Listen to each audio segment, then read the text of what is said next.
1 2 1 2 hey hey 1 2. What's up, everybody? It's your girl Nakisha Rice with Save the Arts TV, and I am here today at the Divas Conference in Martinsville. So, welcome to the Divas Conference. What's your name? My name is Keisha James. Keisha. Can't go wrong with two Keishas. You just can't. So, have you ever been to a Divas Conference before? I have not. No? I'm Okay. very excited. Very excited. So, is there something that you specifically looking forward to?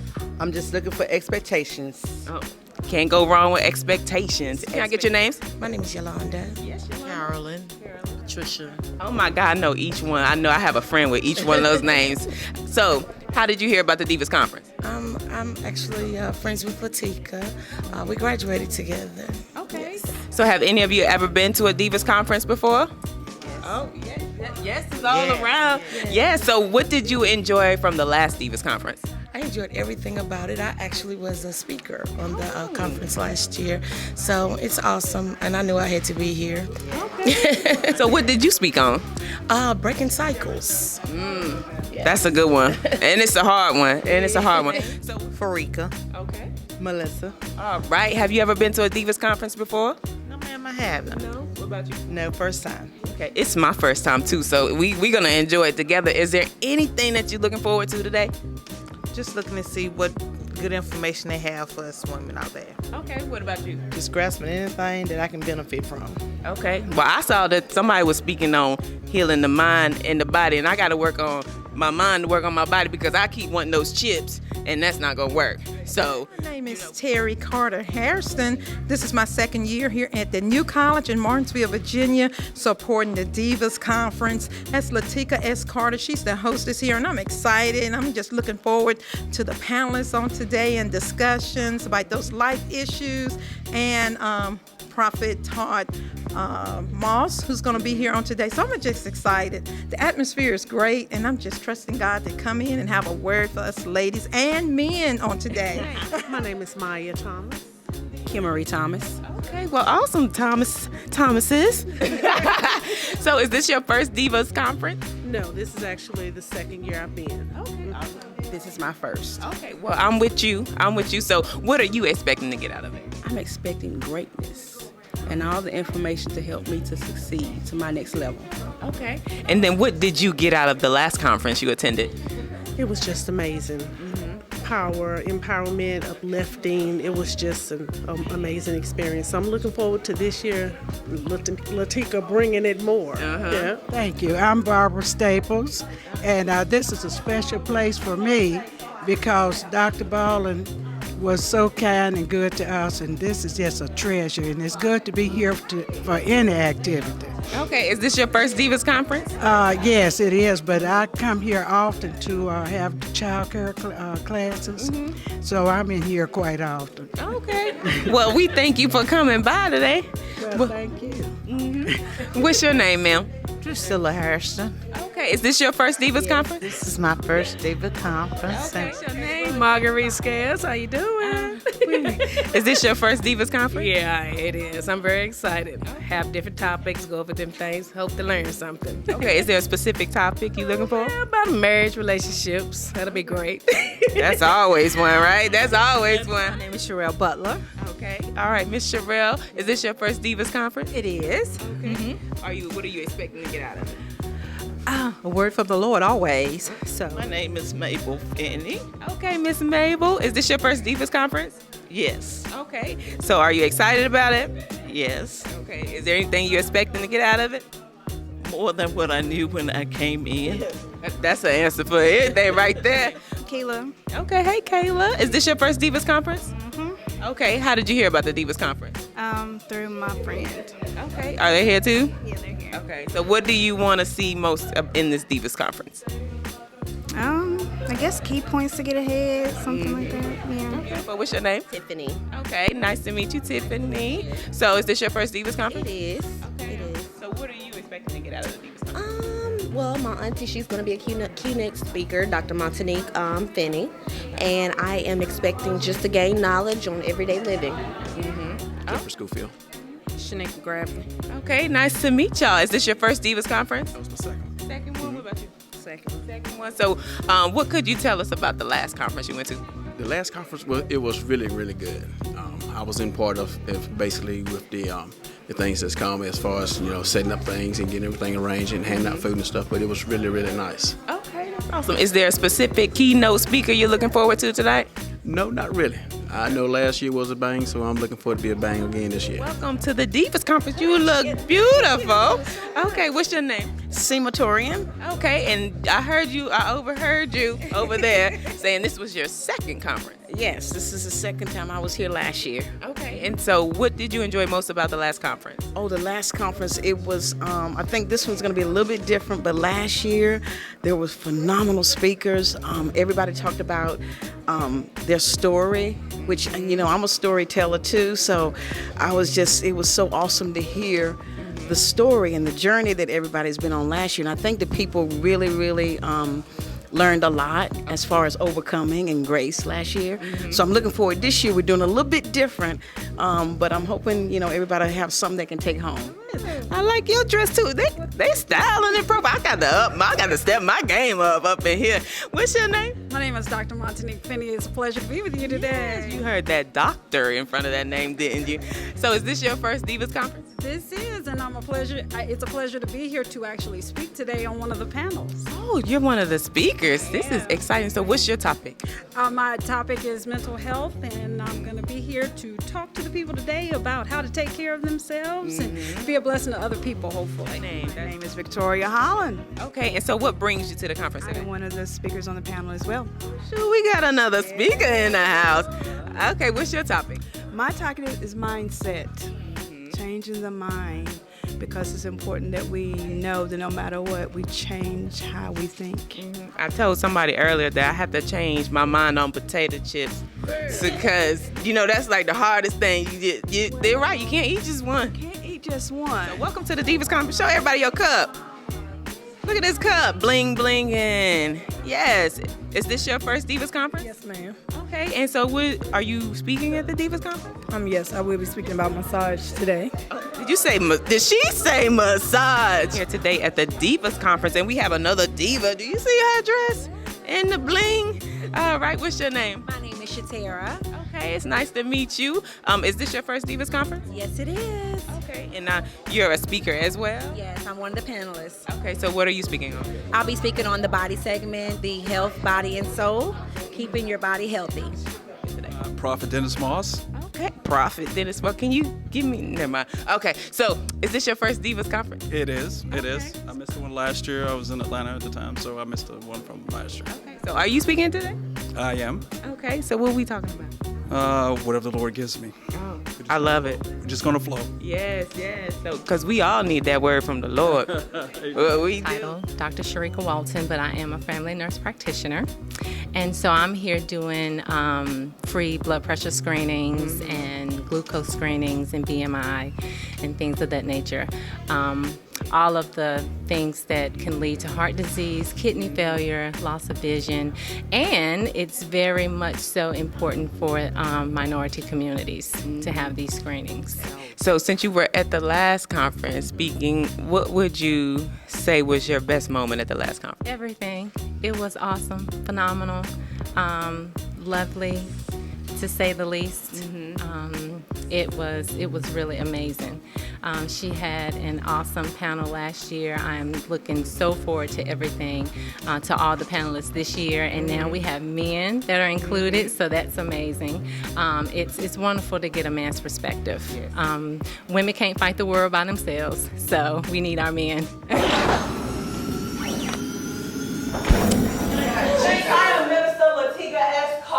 Thank you, Jesus. And I thank Mr. Belvane for running up everything. Amen. Breathe with a smile. Thank you. Yes. Okay. We're going to work on that.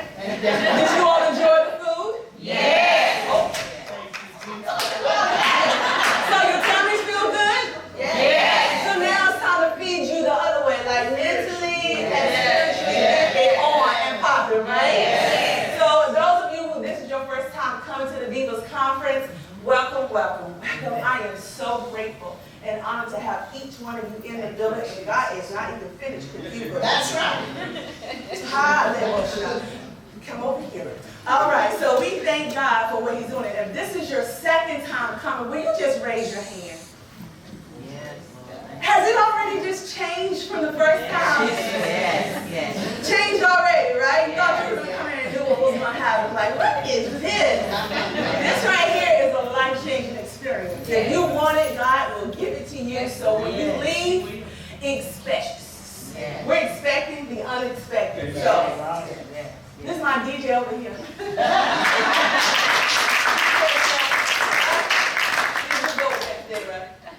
So, my DJ know I got some friends, you know, like, I don't want to be sitting up there by myself. So, we get ready to get this started. You ready to introduce my first friend? I think she's a psychologist or something, but let's see.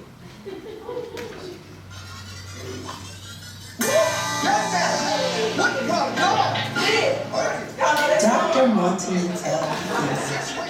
She is a licensed clinical psychologist within a private practice in Roanoke, Virginia, that she founded in 2007 called Life Force Counseling Center. Dr. Finney is a Christian educator who serves as a spiritual agent of change.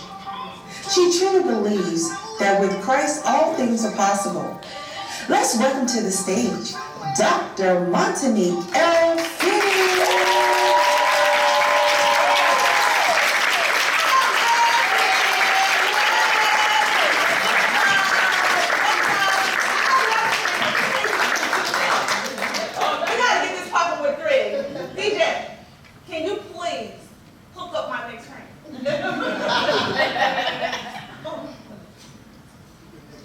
Victoria!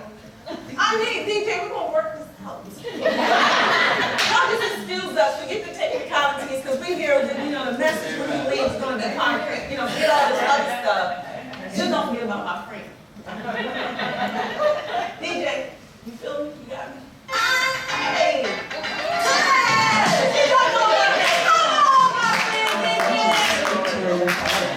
Is the CEO and facilitator of Elevated Not Tolerated Coaching and Motivational Services. She is also an author, certified professional life coach, and ordained evangelist. She believes that every individual has something powerful that lies within, and that through strategic intervention, that we all can rise above anything and everything that we are faced with. Let's welcome to the stage Evangelist Victoria Howard.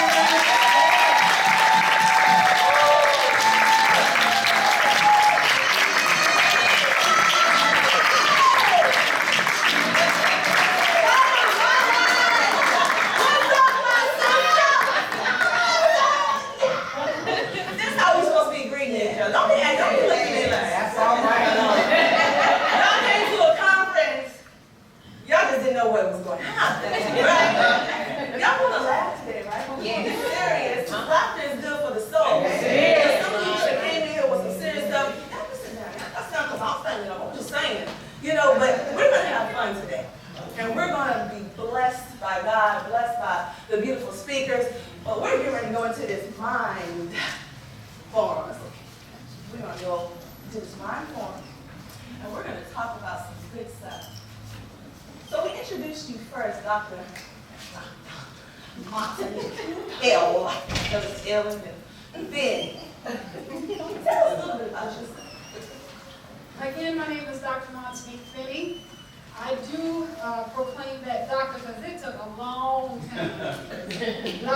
time to get that degree. I went to undergrad at Duke University, and then I went on to the Ohio State University. And I tell that because people need to know that you can come from Bassett, Virginia. Come on now. And make your way up the road, down the road, and around the way.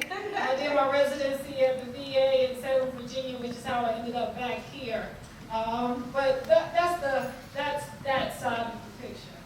On the other side is, the truth of the matter is I came from a single parent household and was told that, you know, no good thing could come from a single parent situation.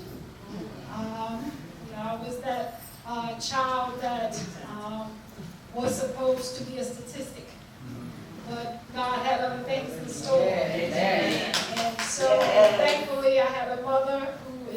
house tonight.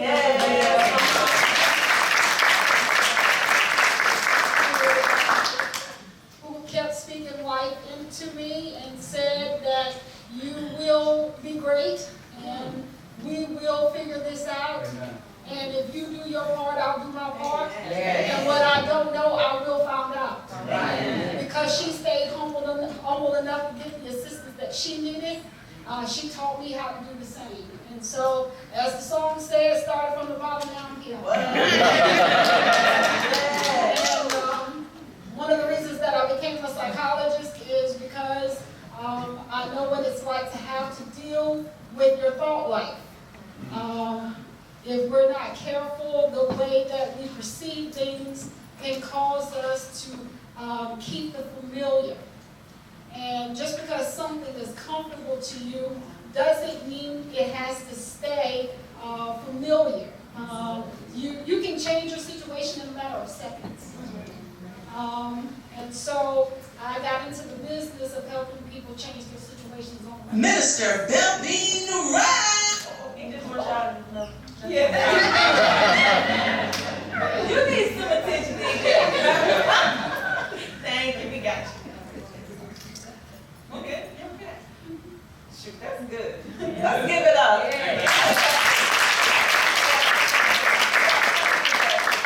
In a good way.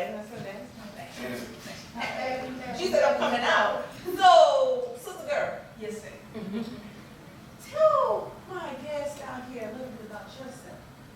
Because, you know, people hear stuff in the grapevine, and I don't know, you know, how people just think they know stuff. But until it come out your mouth, they don't know. So tell them what they need to know, because you said it. Y'all know who I am? Do you really want to know who I am? Yes. My name is Victoria Holland. I am the CEO and facilitator of Elevated Not Tolerated Coaching and Motivational Services.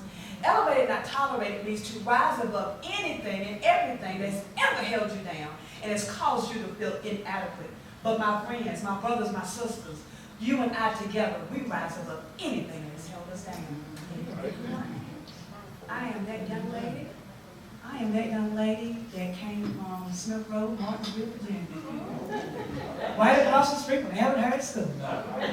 I was the PK, the baby PK. And they said, you'll never be nothing. You are nothing. And what they didn't realize that during my life, I was going through all those mind changes, saying I was nothing. Even the big time positions didn't even mean anything to me when I was here, because I really didn't know who I was. But after being through domestic violence, right here in the city of Martinsville, Virginia, after being homeless, after hitting the rock of the bottom, after finding what was underneath the rock that looked like worms, after raising 3 children by myself, one day, after thinking about suicide, after trying suicide, God said, not so.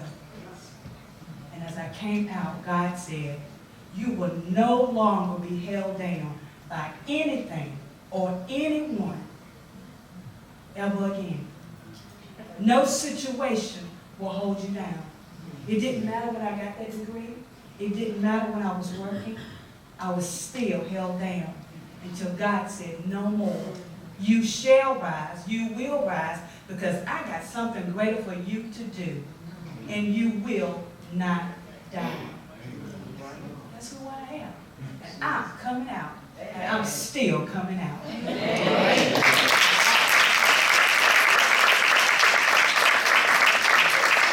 Here today to introduce, but also fully question, to start discussion.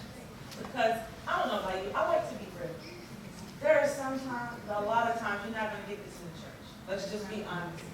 We're not going to be able to sit down and talk about those things that are really plaguing our minds, that we're really going through with our children. We don't have services that are set up for that. So therefore, you have to find the pastors or the apostles, whomever, down the line, the chain, I know how it goes. We're just being real. And most of you may not even know me, other than my name. You know, I come to the city time to time, but I am a native of Martinsville, Virginia. Lived in a trailer park, Piedmont Estates. My mother still lives there. It is so important that we do not look at where we are and think that's our final destination. So it doesn't matter where you are, you can still pull nuggets out and become someone great that God has already placed on the inside of you. So we have us three sitting here. We're starting discussions, we're starting questions. I wanted them to just introduce themselves to you, let you hear a little bit about who they are, so you can hear some of the struggles. Did you all pick up that? Like, I'm sure some of you have been through struggles, some of you are probably going through struggles right now, even with your children, your spouses, your family members. And sometimes, even on your jobs, you don't always know what to say. Like, we're smart enough to be promoted. Why do we keep getting looked over? How do we start those questions to our bosses? I mean, but that's what we're coming in here and sitting down talking about our spouses, the struggles that we have mentally to push through. I've tried suicide a couple times, but here I sit talking to you, bold. Did you see I was bold? I don't know all of y'all. I'm so grateful that you all are here. And I'm telling my story, not to tell my business, but to give God glory, to give you hope. Because you all looking at me, you don't know. Like, I know some of you all in here know some of my stories. But here I stand, here she sits. And we're having conversations. So I want to start, and then please, if you have a question, raise your hand. We want to hear from you. If you have something that you'd like to add or comment on, this floor is open up. And it's going to be just like this for the next times that we have more of my friends come and sit down. But right now, we're talking about those things that plague our minds. This is called the mind panic, the mind segment. So we think about a lot of things that come along in our head every single day, life decisions. Some of the decisions we make, and we know, oh my God, I shouldn't make that decision. Because some of you cannot take that, girl, don't do it sometimes. So I want to start with Victoria. I just want to come to you. Then we're just going to allow you to, if you have something you want to say, please, raise your hand. Because this is your moment. We have a coach and a doctor. Do you know that you have to pay for that? And they're sitting here. She's like, I'm still waiting for my insurance bills.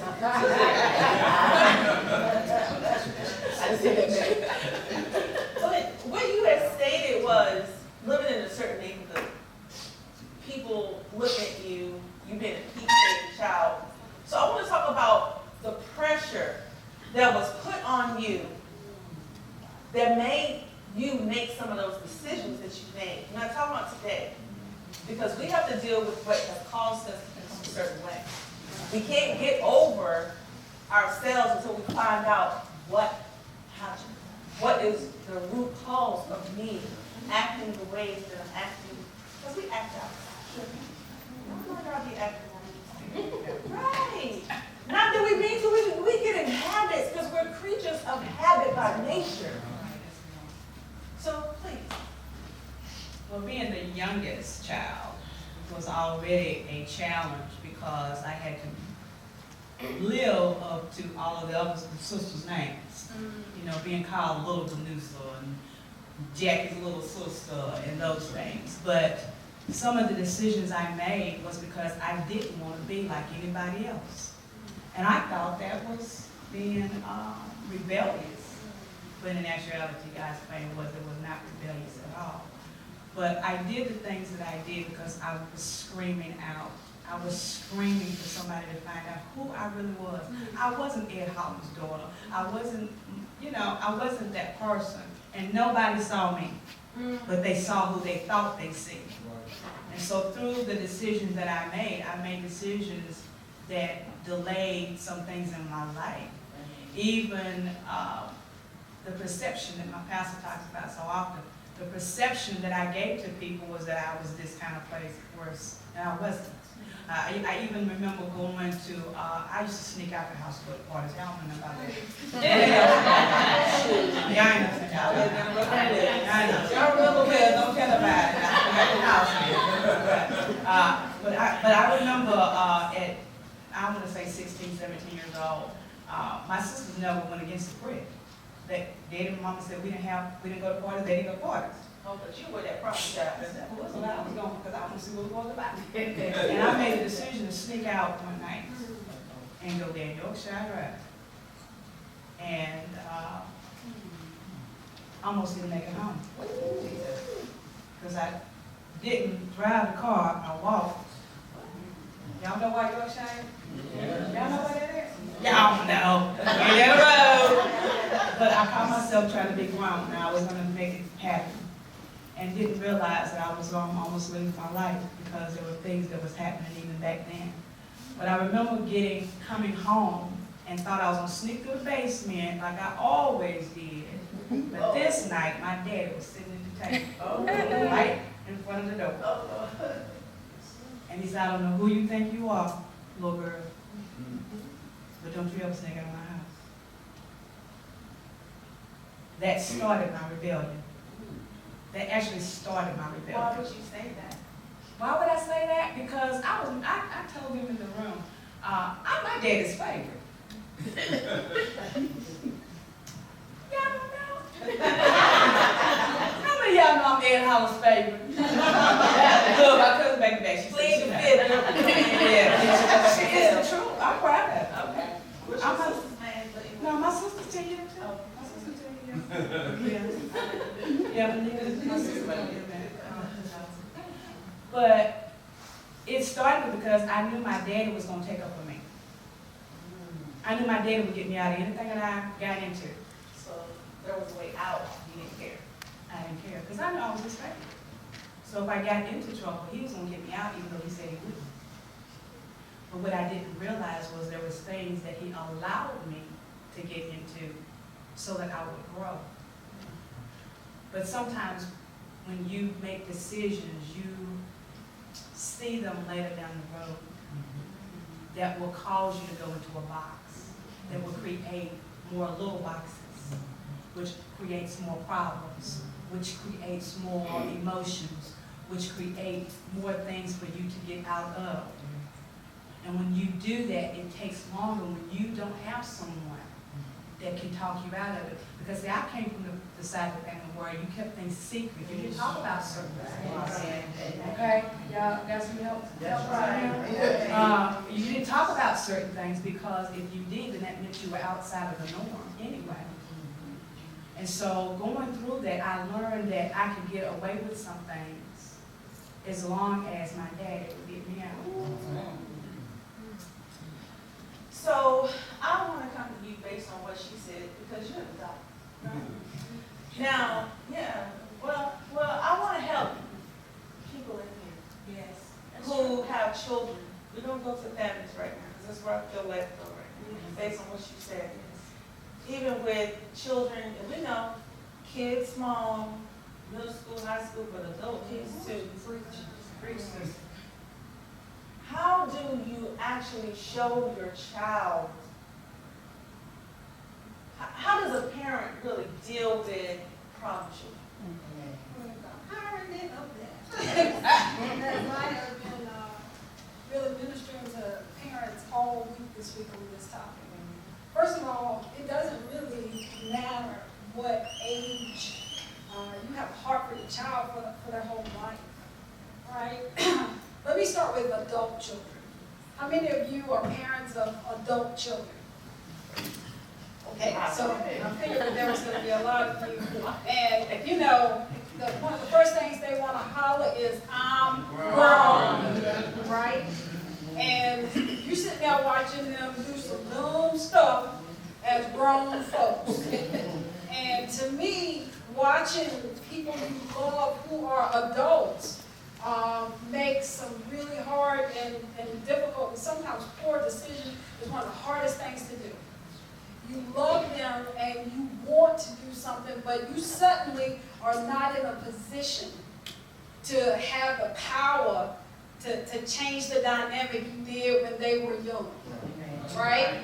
And sometimes what we want to do is we want to use the old methods we used to use, right? Because when they were under 18 or in your home as a youth, you could tell them what to do. And they would just do it. Mainly because, Mama, I didn't have a choice, right? I had to do what you told me to do. But now that I am grown, I don't have to do what you say to do. And in fact, the fact that you coming at me like that feels a little disrespectful, right? Now, all right, so now your method has to change. Your method has to change. And one of the things that I teach a lot of times is that, look, if your outcome is not what you are looking for, why do you keep using the same strategy? That's adults too. Right? So you keep yelling, fussing, truth be told, sometimes cussing. And they're look, and they are not giving you what you are looking for. So the first thing you got to do is get real with yourself and say, my method is not working. So I'm gonna have to do something different than what I'm doing. I help raise my nieces and nephews, and so they are like my children. I also have a goddaughter, and with them, they are all grown now. Thank you, Jesus. But I tell folks now, they rub me worse now than they did when I was running up and down the road with them for all of their youth, because I can't quite do what I used to do. So now, believe it or not, I often ask for permission. Can I talk to you? Right. I'm seeing some stuff that's bothering me. Can I talk to you? And sometimes they tell me no, because I know what you're going to say. So I say, okay, when you are ready to hear what I have to say, because you know it's going to come from a place of love, I'm here to speak to you. But you can't stop me from praying. Come on. That's right. That's right. Now, believe it or not, that has actually worked more times than I can count, because it might take longer than I have wanted it to, but I would rather have a conversation with a willing heart and a listening ear than an argument anyway.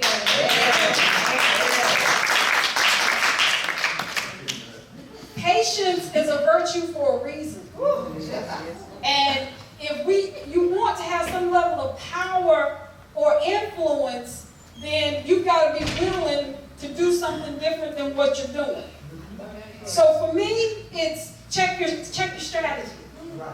And if your outcome is not what you're looking for, and I have had to wait, I have had to tarry, I have had to watch, I have had to, let them bump their heads, literally. And in one instance with one of mine, he literally almost lost his life before I got a chance to help turn him in a better direction. But, and you just have to know that at the end of the day, though, yelling and fussing wasn't doing anything any different. Okay? And parenting, that's at the adult level. Now, notice how it's a different story if they're under 18. And pumping heads doesn't always work. When I talk to parents who are leading a house, I say, are you truly a leader? Do you have a vision for your house? Is it articulated to your children? If I brought them into this room and said to them, what are the rules to your house? At any age, can they articulate it to me? If they cannot, that is your first challenge. If there's no order, one of the reasons why school works the way that it does is because there is routine, predictability, predictability, stability. They know what time they have to be there, what time lunch is, what's going to happen throughout the day. A lot of times they get home and they have no idea how things are going to go at home. So, you know, my recommendation, just as a basic recommendation, is have some stability and predictability. And if a child can't articulate the vision and the rules and regulations of your home, that may be part of the challenge. That's good. That's good.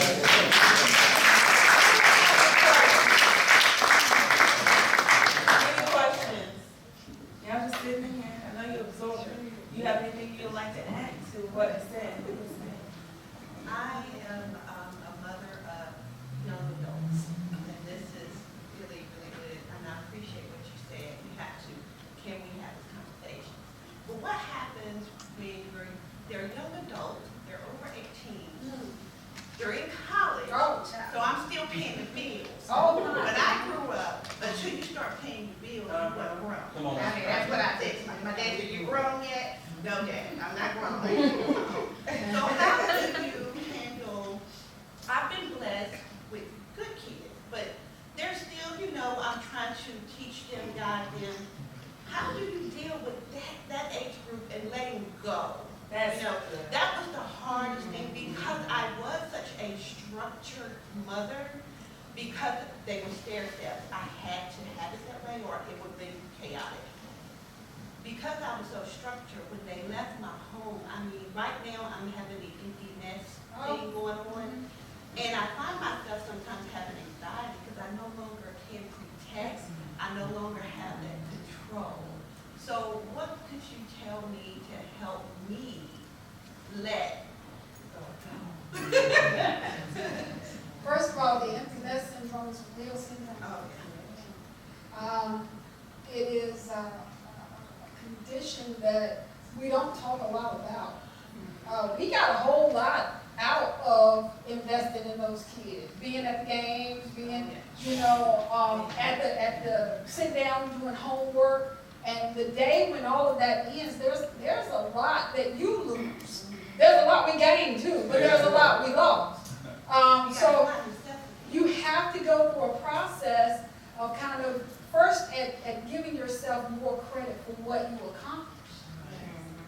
And I think that's the first step, you know. We don't sit and look at it. We like, oh, they went to college and they did all of that. We don't sit and say, Lord, look at what I did. Right. Come on. At that time, when that joker got up in my face, I did not break his neck. And when she was going through what she was going through from 13 to 15, I'm still apologizing to my mama for that age bracket. Lord, you know, I didn't bring her neck. Like, we don't take the time to just look at, wow, thank you, Lord, for helping me to make it through that point. There was a whole lot that you did during that time. There were a whole lot of resources you utilized. There was a whole lot that you got right. Now, the reason I bring that up is because if you could figure out how to sign them up for rec, if you could figure out how to get all these things accomplished, all you have to do is turn that around and use it on yourself. Ooh, come on. Yeah. You figured out how to sign up for rec. How come you can't figure out how to sign up for a class at the gym? It's the same process. I feel stuck, and that's true. Right? I'm literally at home with my dog, and we looking at each other like. Dog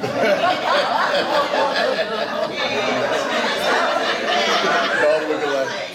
I know, I got some. I miss them too. Right. 2 or 3 hours have passed, and I've done nothing. Right, because you haven't stopped to realize that the same level of planning, the same level of effort that it took to put together a life for kids, it's the same level of planning that it's going to take for you. I would like to add to that because I've gone through that. I went through that phase where I had all my kids by the time I was 20, so they were all with me as I was growing up.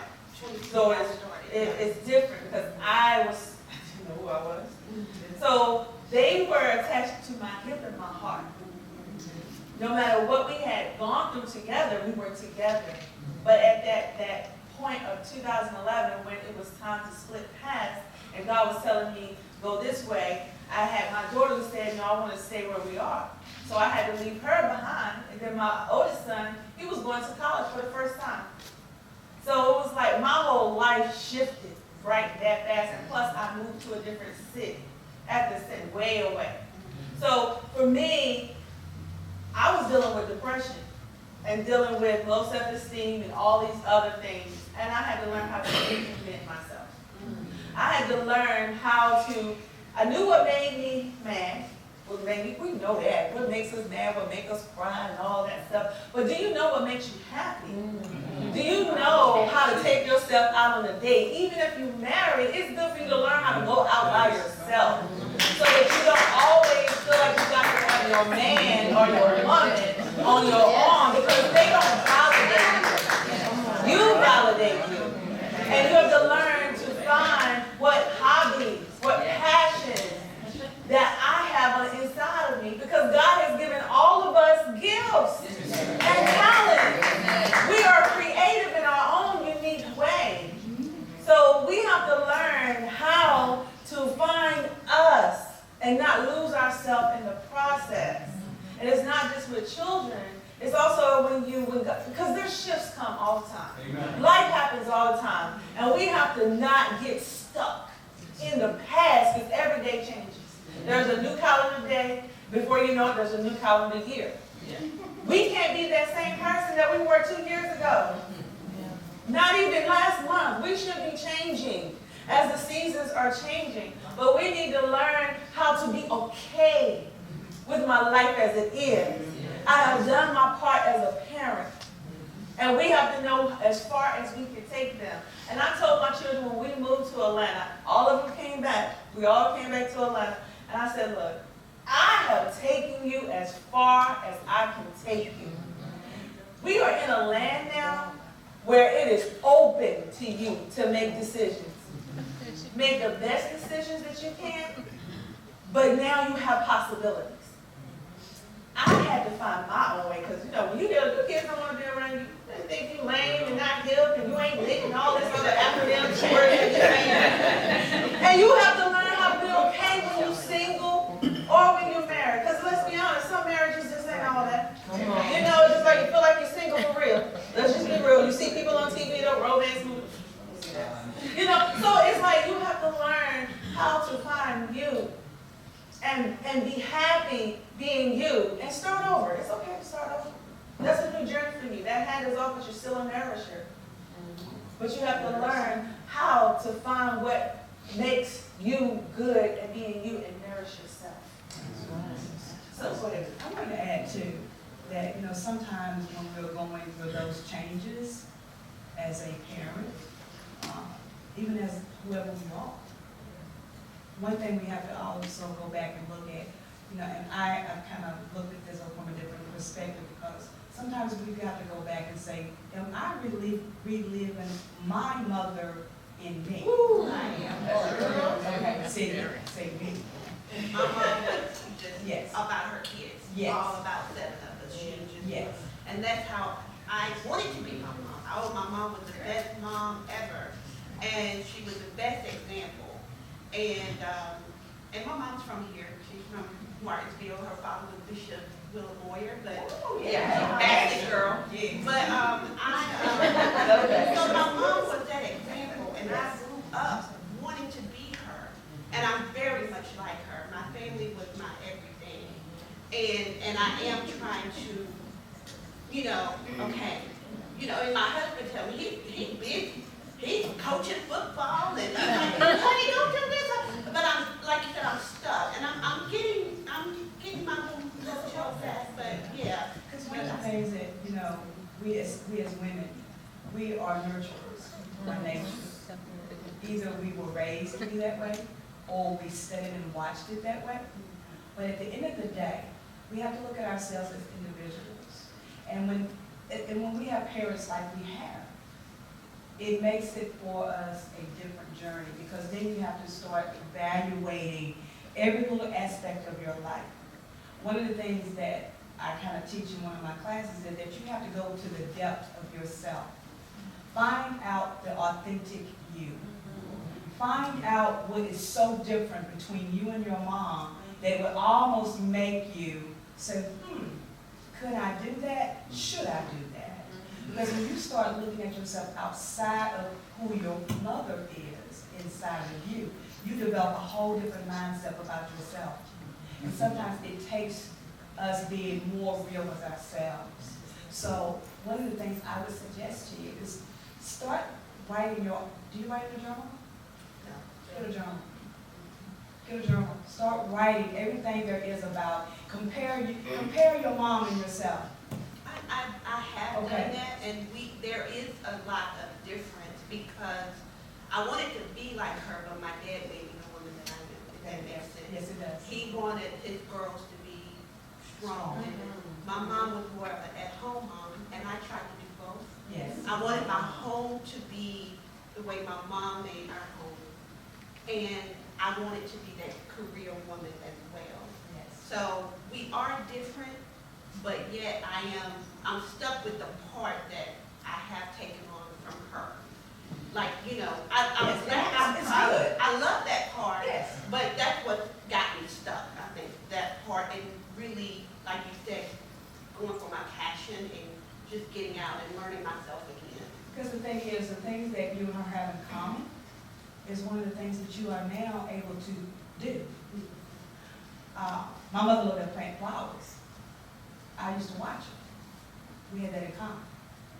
But what I felt, when you start seeing the common ground, then you start developing, well, what would I do different if I was planting that flower? Because see, now that you know that you have several phases like your mother you're in agreement with, now you have to start looking at yourself and what would I do in my season? In 2019, what would I do different as me that I can share as a mother? Because sometimes we're waiting to be our mothers because we look for them to pat us on the head even as adults. And at some point we have to acknowledge, I'm taking the authority that now I'm the mother and me and mama are alike, but I got some differences about me and mama that are also good. So sometimes we just have to take ourselves outside of our box and start looking at the in-depth of us. We have another question.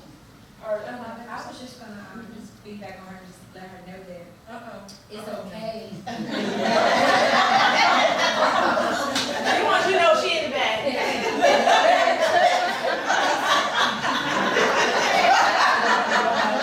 I've been waiting. Mom enjoy it. No, but I just want to say it is okay sometimes to let go. It's hard to let go, but I come from a structured home as well, and I feel like everything you have taught your kids, they will take it with them along anywhere and everywhere they go. Even if they never come back and say, hey mom, I do, but in the back of their heads, everything you have instilled in them is there. They may not never acknowledge that it's there, but it's there. It's a lot of things growing up, my mom, she always says on me, well, you don't do this, but I already know. It's instilled in me, it's thoughts in the back of my head saying, well, I would not do that because I know that I was not raised to do that. But it's just, they don't lose their structure. They don't lose their foundation. So, just know in your heart that everything you have taught them, they're going to take it with them.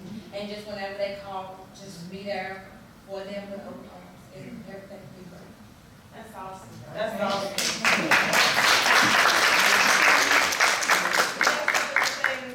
Yeah, also, I want to add also, when we're talking about identity, and this is something I've had to do just recently, you have to go back to the family origin.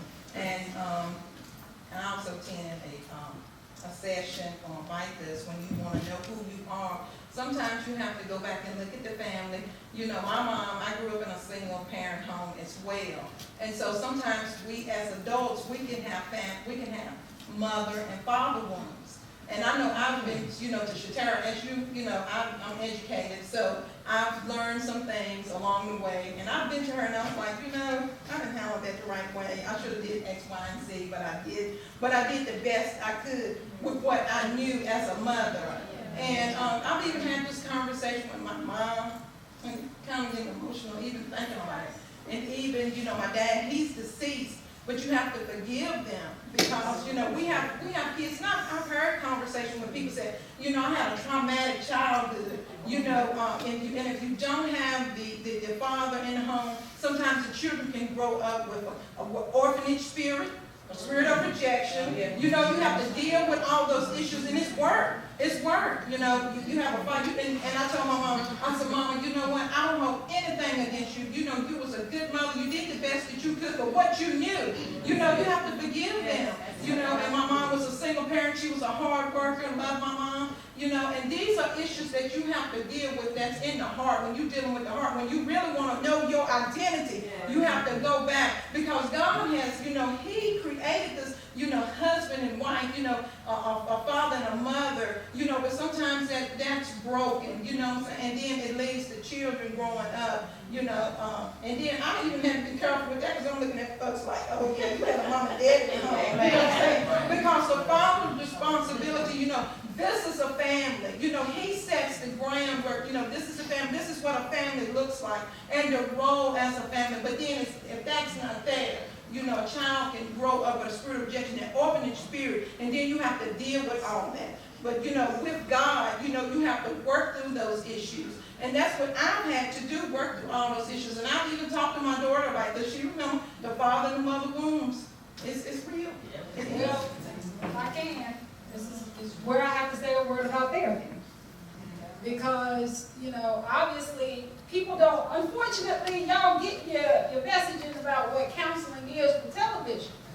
And, the idea is that you're going in, now there is a couch in my office, I ain't gonna lie, but I don't have people laying on the couch. It's for your comfort. You're sitting there. I want you to be comfortable. But people come in and when she says I have to work through those issues, what counseling really is about is having a place to go to sit down with someone that you can trust to not tell your business in the street, to say, let me tell you what really happened, right? The truth of the matter is, over the age of 18, your adulthood belongs to you. And you are responsible for the decisions, for the pathways, and for the outcomes that you get. And yes, what happened before the age of 18, our parents contributed to that, but what you do with what happened to you before the age of 18 is on you. So your understanding of it, your processing of it, which means to come to a realization of the lesson or the forgiveness process or something that you have to do with that, that's on you. Now you can blame, and you can be angry with it, and you can carry all the consequences of that, but it's still on you. Therapy ends up being a lot like this. Yes. You come in, you sit with me, and people come in and they say, Dr. Finney, let me tell you what happened to me this week. And then they tell me what happened, and I listen. And I am no expert in anybody's life. They are the experts in their life. But I am good at some strategy. And so when they say, what do I need to do about this? If it's something that I might say, well, if it's about a mortgage or it's about finances, because that's stuff we talk about, I'm like, this is what we have to do with this. This is how we're going to get your finances straight. If it's stuff that has to do with, because finances is pressing their marriage and tearing it up, that ends up being stuff that we talk about in counseling. If it's about their kids, and if I say, well, y'all need some family counseling, I don't do that part, but I know somebody, I get them to where they need to be. In some ways, I'm the hub that gets them to where they need to be to get the support that they need to be. This stuff that y'all see on TV where somebody doodling on a piece of paper calling somebody a narcissist, y'all know that commercial I'm talking about. That's not what happens. And in a lot of respects, I'm just a mirror. Where they're saying to me, I want to be better, but they are participating in activities but you kind of told me this is the direction you wanted to go. Are you sure that that's really what we're doing right here? So for some of this pain that's being discussed, you might need to consider seeing someone who's been trained to support you in the process. Because mama, daddy, and them might not be equipped to do that, especially if indeed they are part of the challenge. That's good. That's good. Yeah, it's all right. Move on to the next one, because you know we got more people coming, right? Are y'all enjoying this part? Yeah. Okay, Can you speak up a little bit? I'm at the point where I have younger children. I have a 14-year-old daughter and a 7-year-old daughter. My 14-year-old daughter she'll listen to her peers who will clown her or do this on social media. Whereas I'm trying to tell her, baby, those are associates. So my question is, yes, I was raised with both my parents. I was in a domestic violence marriage, got out of it by God's grace, and pushed through. But how can I get to her without her feeling like I'm just saying, oh, mama is always right? Because mama isn't always right. And my mom, she talks to me, and we go pray about it. And my loving cousin, she talks to me, and we try to go back and forth. Okay, this is what we're going to do. But how do I get a better impact knowing that I love her and will give anything for her, but for her to open her eyes and see who she is inside versus what the society is picturing her to be?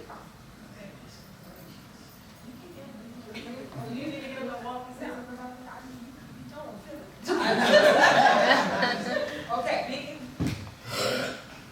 First thing I want to say is that impact doesn't happen all at once, okay? So you probably already have an impact.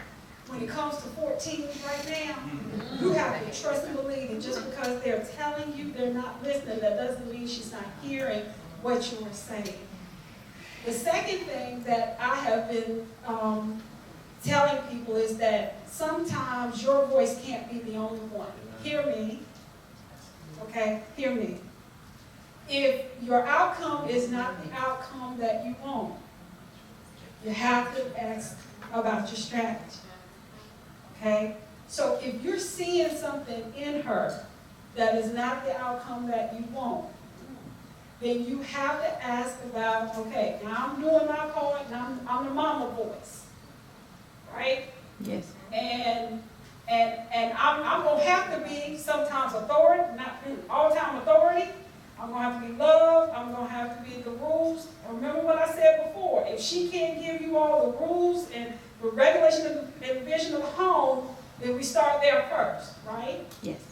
All right, and you might have to hold that. But if what you're after in her is something else, and you like, okay, but if I'm the voice of that, and I might not be able to get the extra outcome I'm after, that becomes another voice you need.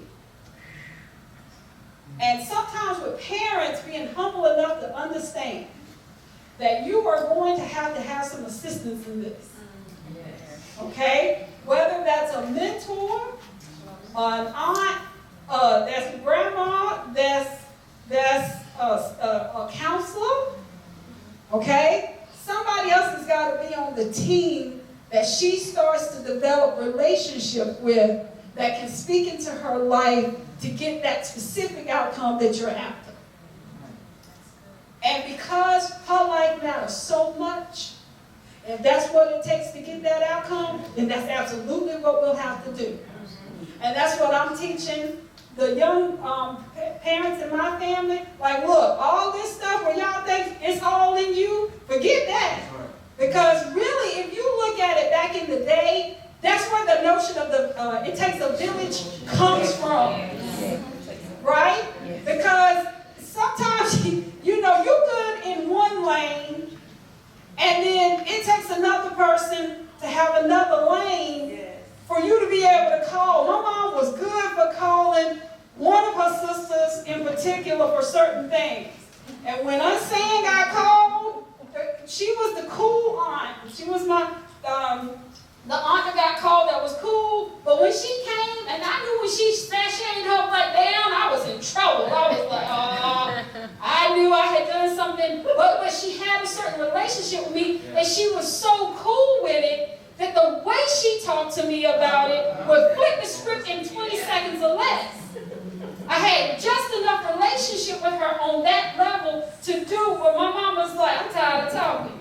I'm going to call this sister, she going to do what I can't do. And you have to be humble enough to be able to call your village in who has enough relationship to carry the lane to get the outcome that you got. That it's my child and I'm going to do whatever, then you're going to get the outcomes that produces. Yes. Okay? So, and because sometimes, like with my mama was the authority, she had to be that. As a single parent, she had to run the rules, hold the vision, and all of that. So when it was certain lanes, she had to call her sisters in to carry, like I said, the cool aunt was the cool aunt who would catch me on my clothing. And be like, what you wearing? That's all she had to say. And because she was cool enough, then she would be like, what you wearing? I'd be like, okay, I'll take that off. And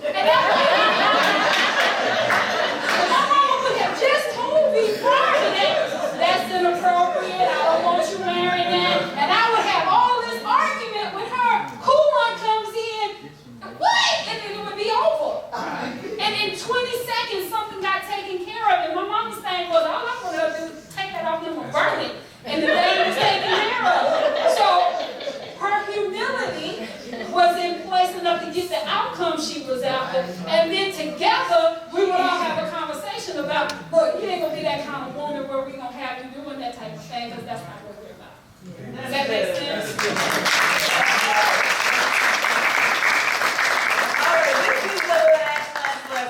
Move on. That's the mama. Right here. Mama. Okay. Montanique, Dr. Penny, because you did spend a lot of money.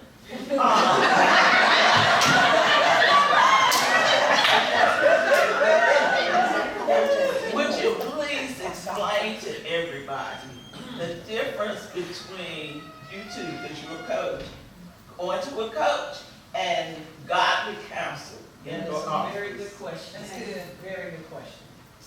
Okay. Thank you. Coaching is, we're the listeners. She's a listener and a shaker. A coach will listen to the in-depth. She listens to the in-depth too. But she can tell you certain things. A coach has to listen. My job is to hear your heart and then refer you to her for another strategic plan. I hear what you're saying, and I say, let me ask you a question. My job is to ask you the questions that's going to bring what's inside of you out. And once I get what's out of you, I'm going to call her and say, look, I got this lady over here, she needs some strategic planning because she has a situation. I can't give you what she can give you. I can give you that ear to hear, and I can make, I don't want to say make, that's not good. I will assist you in going to the tap room. See, sometimes the thing that we as coaches do is we ask all of those questions. See, she's got the plan. See, she can sit down and say, I need you to do this on Tuesday, this on Wednesday, this on Thursday. As a coach, I'm going to say, now what do you think caused that situation? I'm going to make you tell me. Because as a coach, I want you to speak from inside of you. See, by the time you get to her, you already got something in mind that you want her to help you do. You got her ready. She's going to take what you figured out that's inside of you. You figured it out. Because I've asked you 199 questions. I've dug in your sore, and I've made it bleed. And now it's done finished bleeding. Now I'm going to send you over here to this wonderful counselor who is going to give you those details. And because I'm a clinical psychologist, one of the things that I'm capable of doing is explaining to you all of those patterns that happened when you were in your childhood. and how all those things piece together and why you do some of the things that you do. But no matter whether you go to her or you come to me, and no matter how many explanations you get, ultimately the work is still going to be done. You know, so, you know, when people say, Dr. Penny, how do you feel about people coming in and telling you a bunch of lies? Well, I fixed a lie. So that was a good lie you gave, and I fixed it.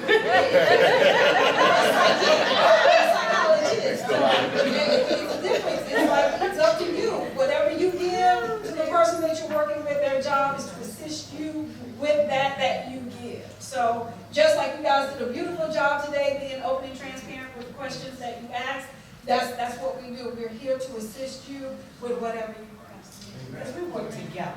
I think that's, and I'm going to say that, I think that's one thing that people miss, is that we as coaches and counselors, we work together for the same goal.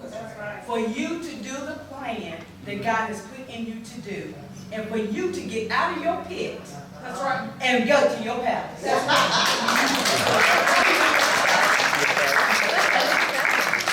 Amen. That was good.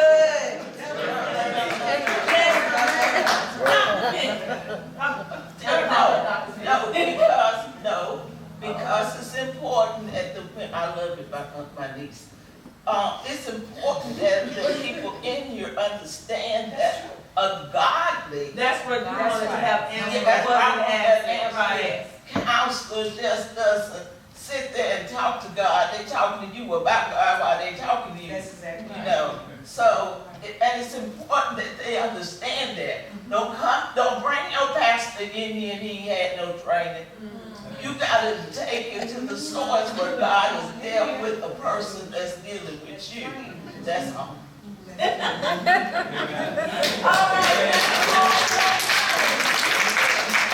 you all enjoy this part? We went over, I know. We don't work it out. But we talked about things that we don't get to talk about. And I'm sure some people asked questions, and we touched on some things that somebody else probably wants to know, and you just didn't want to say, hey, right? Right? So, as you see some of the art around the room, the art is gorgeous, African-American art about us and the way people are created to do the things. It is open for bidding. And if you have questions about it, you can see Rasheen Pugh, raise your hand. And at halftime, when we have halftime, we're going to let him come up and explain more. So before we leave, you'll be able to take your painting home if you want to bid.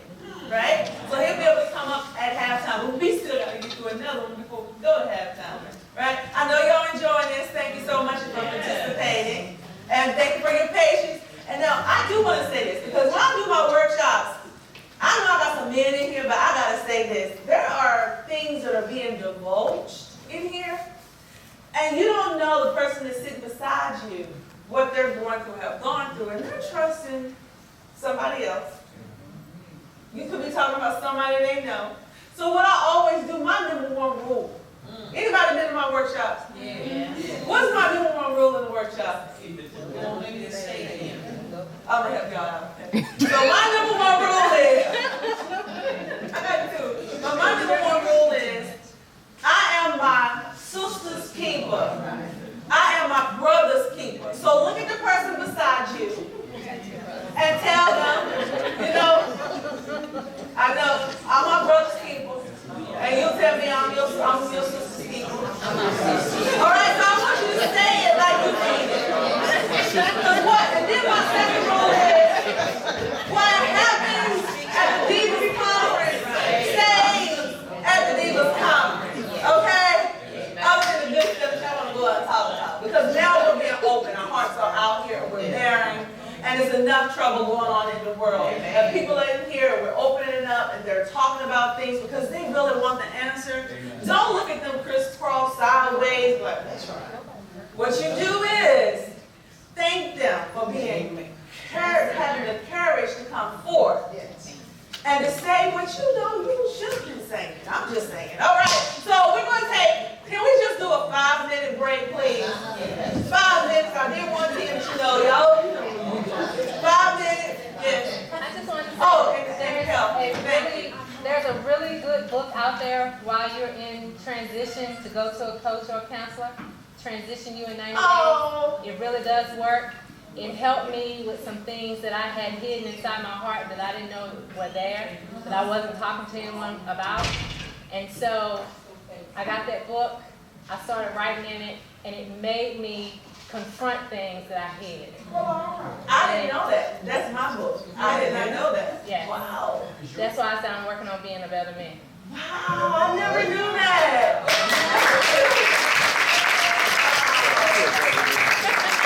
So the Self-Help Inspirational Journal is $7. It's 2 out there, so 7 piece or $14.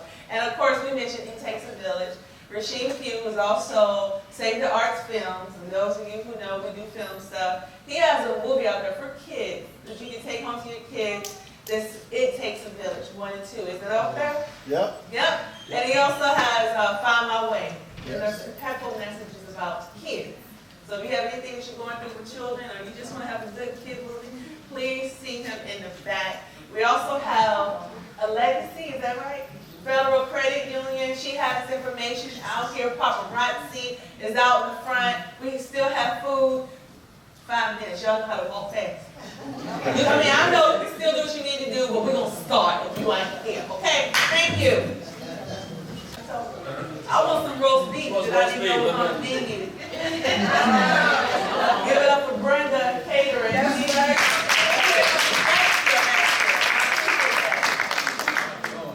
And Arisha is the event planner. Yeah. Simply, what is it? Simply Divine Decor. That's her husband. So, yes, she is awesome.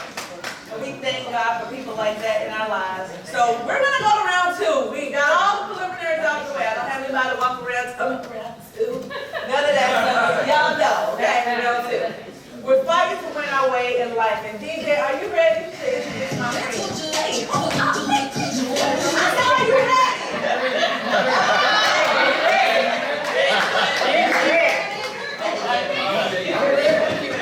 Wait, did you eat already? We need to get the DJ a plate. Can we get the DJ a plate, please? For real? Yes, I don't know what he's doing. We need to feed that. Whatever's going on, make sure he's balanced. Okay? But I got some more friends. We're going to talk about this boy of ours, okay? You know, we're talking this boy. This body of ours. Flaws and all. DJ, I got some more friends. Here we go. Okay, you ready? Can you introduce my friends, DJ?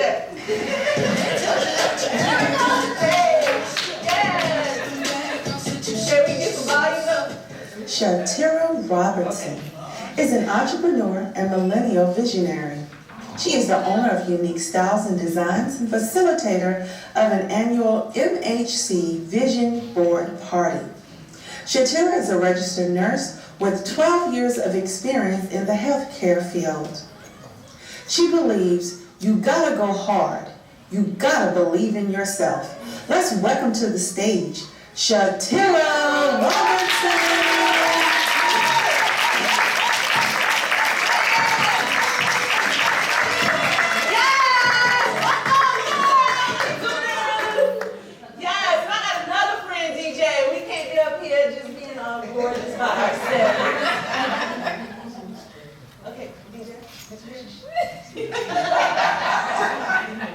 Anyway, we're going to introduce our next friend that's coming out, our sister girl. She's going to help us understand these pressure points and this stress, how to relieve that, and how to pull in some good like herbs.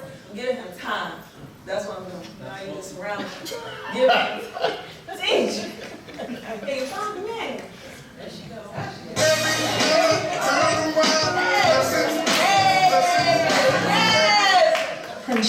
Princess Milner. She is a 2018 therapeutic massage graduate of Patrick Henry Community College. Princess has a passion for helping others and to be a resource guide for anyone she meets. Her favorite quote is, "Courage is not being afraid, it's being afraid and doing it anyways." Let's welcome to the stage, Conchetta Milner.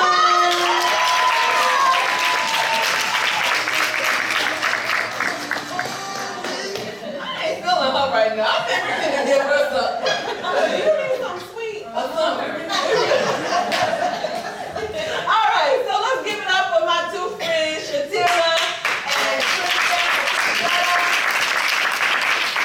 Tristan. So we're gonna talk about this boy. So this is called the body segment, right? And we have our ins and outs. You're RN, registered nurse, massage therapist. So I'm sorry. Can we get the microphone, please? Go backwards. Go backwards. All right. So we're good now. We know that break kind of messed us up.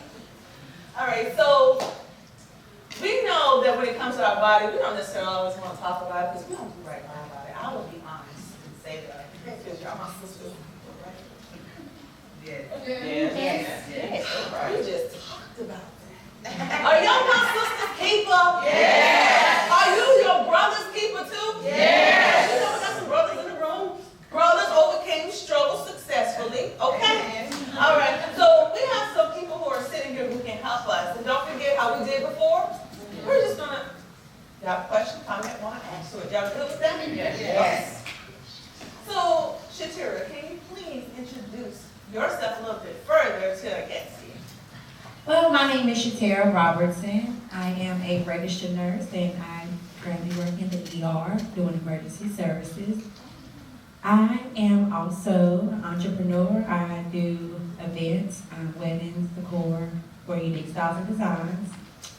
So, me, I started in the health field about 12 years ago, and I started as a PCA, a personal care assistant. So, and that's the lowest thing that you can be. It's just a certification. Just saying a certification that you can go and that you can clean people, help people, walk them around, but you're not certified or anything. So I started as a PCA at Blue Ridge Manor, and from there I took a med tech class, and I would help pass medications. So I was there for a while, still didn't really know what I wanted to do. And I actually stopped doing PCA. I was like, this is just not for me. I don't want to be a nurse. I don't want to have anything to do with nursing at all. So, to be honest, to go back a couple years before I became a PCA, I remember being a little girl, and I was at a service at a church, and I was at church, and my pastor, my bishop, he called me to the front, and he told me as a little girl, he said, you have special hands. He said, your hands were made for healing. He said, you're going to do a lot of things with your hands. We're really not going to do with these hands. So, I mean, seriously, I was like, I'm a young girl. So he said a lot of things to me. My bishop did at the time. He told me a lot of things that have came to pass now, but then I did not understand. So I had a aunt, my mom's sister, when I was 20, she was 20, 26, 27. We fairly close. She died of cancer. So I had a dream, and I had a lot of things that I dealt with when she died. I went back to the prophecy that was given to me. It was saying that, I was thinking, how he told me what your hands were for healing. And I said, well, if that was for healing, then, I missed out on my calling. Maybe it was something I could have done, to have helped my aunt, and I didn't. So I beat myself up. Still was not going to be a nurse. I still did not want to do anything with these hands. So I had started the job, I was working, and I moved to Greensboro, and I went to school. And while I was in school, I got my CNA license.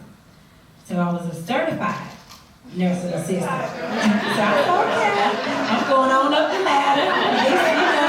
Hey, I'm a CNA, you taking orders from people, but hey, I'm a CNA. So at the time, I started school and I went to get my LPN license. So I was a CNA, but I was in school to be an LPN, so I got my LPN license. And actually, I did not want to go to school to be a nurse. It was kind of something that was just destined. It was kind of like it just happened. Everything just fell into place. It was ordained. It was just what I was supposed to be doing. And I said, this is not me. You know, I always wanted to be like a radio show host. Yes, I wanted to major in mass communications. I was going to be on TV. And you telling me I'm going to be a nurse? You know, you telling me I'm going to be taking care of people. So I became an LPN, and so when I became an LPN, I was 25 years old. I had a 5-year goal. By the time I was 30, I wanted to be a registered nurse. So I did go back to school. I completed that. In the years of working, I have worked at a nursing home. I have been there for 7 years, working with the elderly. I have been at Goodyear Tire and Rubber, working with regular people, healthy people, working people, and I have been there for 3.5 years. And now I'm in the ER doing emergency services, and I love it. So you were working with no paper, then you got certified, you got licensed, and now you're registered. I was not done with the year. Granddad, y'all. So I'm talking about, go ahead, tell us about yourself. Hello. I'm Marsha. Most of y'all probably know me by Prince. Okay, when she asked me to do this, I was like, most people don't ask me to talk about massage, they ask me to do massage. So I was like, okay, what do you want me to say about massage? So basically, the reason I started to go to school for massage therapy is, for one, I like money. Everybody know me know I love money. I'm doing it. I mean, if you call you think your hair done, I'm doing your hair. I'm making your cupcakes. I mean, whatever. I'm making that money. With the opioid crisis that we have in our city, I know there's going to be more money in massage for pain management because eventually they're going to have to do something with all these people. Okay, and so I had an experience with massage once I started school. In 2015, the doctor had told me that I had gallbladder issues, but never showed me the gallstones on the ultrasound. And he was like, okay, well, you can get your gallbladder removed in May. Okay, well, May came, I never went. So I went back to my other doctor in like July. He said, why you didn't show up to get your gallbladder removed? I said, well, nobody ever showed me gallstones. He just kept telling me I need to lose weight. So I was like, I lost 60 pounds. My stomach still hurt every day at 2 o'clock. I got pain from here all the way back every day at 2 o'clock. I don't know why 2 o'clock, but it would always start hurting. So it got to the point where my norm was, I'm in pain after 2, so I made sure I had ibuprofen in my purse. And I would make sure I had 2 to take after lunch every day before I sit down on the computer at my job. So pain for me was the norm. I mean, every day I knew I'm gonna get back pain later on. I gotta make sure I got ibuprofen. I look, oh, I only got 1 left. I gotta go to the store and make sure I'm gonna have 2 by the time lunchtime. And it had become the norm. So one night, okay, the way that the massage program works, we work on each other in class. And so it's like, say for instance, if it's 6 students, we break up into groups of 2s, and you give a massage for an hour, you get a massage. Well, getting massages from the students, after every class, I would be like, oh, I feel a little bit better. Like, I feel good. But then I wake up the next day, 2 o'clock, I got that same pain. Well, one night, I don't know what was going on in class. For some reason, everybody had paired up, and I didn't have a partner. So my teacher said, well, I said, well, I could just go home early. She said, no, I'm going to work on you, and you're going to work on me. So, you know, I kind of got frustrated because I was scared as a student having to work on a licensed therapist. And she was like, touch the electron process and touch this and feel the teeth. I'm like, what is that? Like, I don't know what that is. She calling all these, you know, she calling the real names and things, and we didn't know that because nobody had taught us yet. So I'm looking like, I don't know, and I'm looking at the other students like what is she doing? So finally, it was my turn. So I went, laid on the massage table, and she gave me my massage or whatever. And me, I'm real paranoid type. I got in my car when I left class, and I just started feeling weird. And it's like my body was so euphoric, I got scared.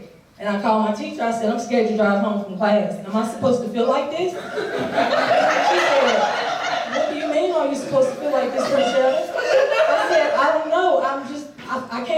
thing. It's like my body feels. She said, no, that's how you're supposed to feel. Wow. You're used to being in pain. Wow. And that's not how you're supposed to feel. And that's part of that whole opiate crisis around here. People are so used to pain being the norm that they think that's how they're supposed to feel, and they think they gotta have that medicine to feel better. So they keep taking it over and over, and eventually the pills don't work, and that's when they turn to heroin and hardcore drugs. So after that day, my teacher kept asking me, have you felt that back pain anymore? I said, no. She said, I wonder why. I was like, I don't know what you did, but I have not felt it anymore. I mean, the only time I can't say I felt it was a few weeks ago when I helped Shatara pack up a reception. Now, that's a whole other situation. We packed up a reception, and by the time we did that was a whole other situation. But Terry always trying to encourage me and tell me this and tell me that. And I haven't passed my boards yet for massage, but I just want to say one thing. I am not a licensed therapist, but my hands are. And y'all get that later. I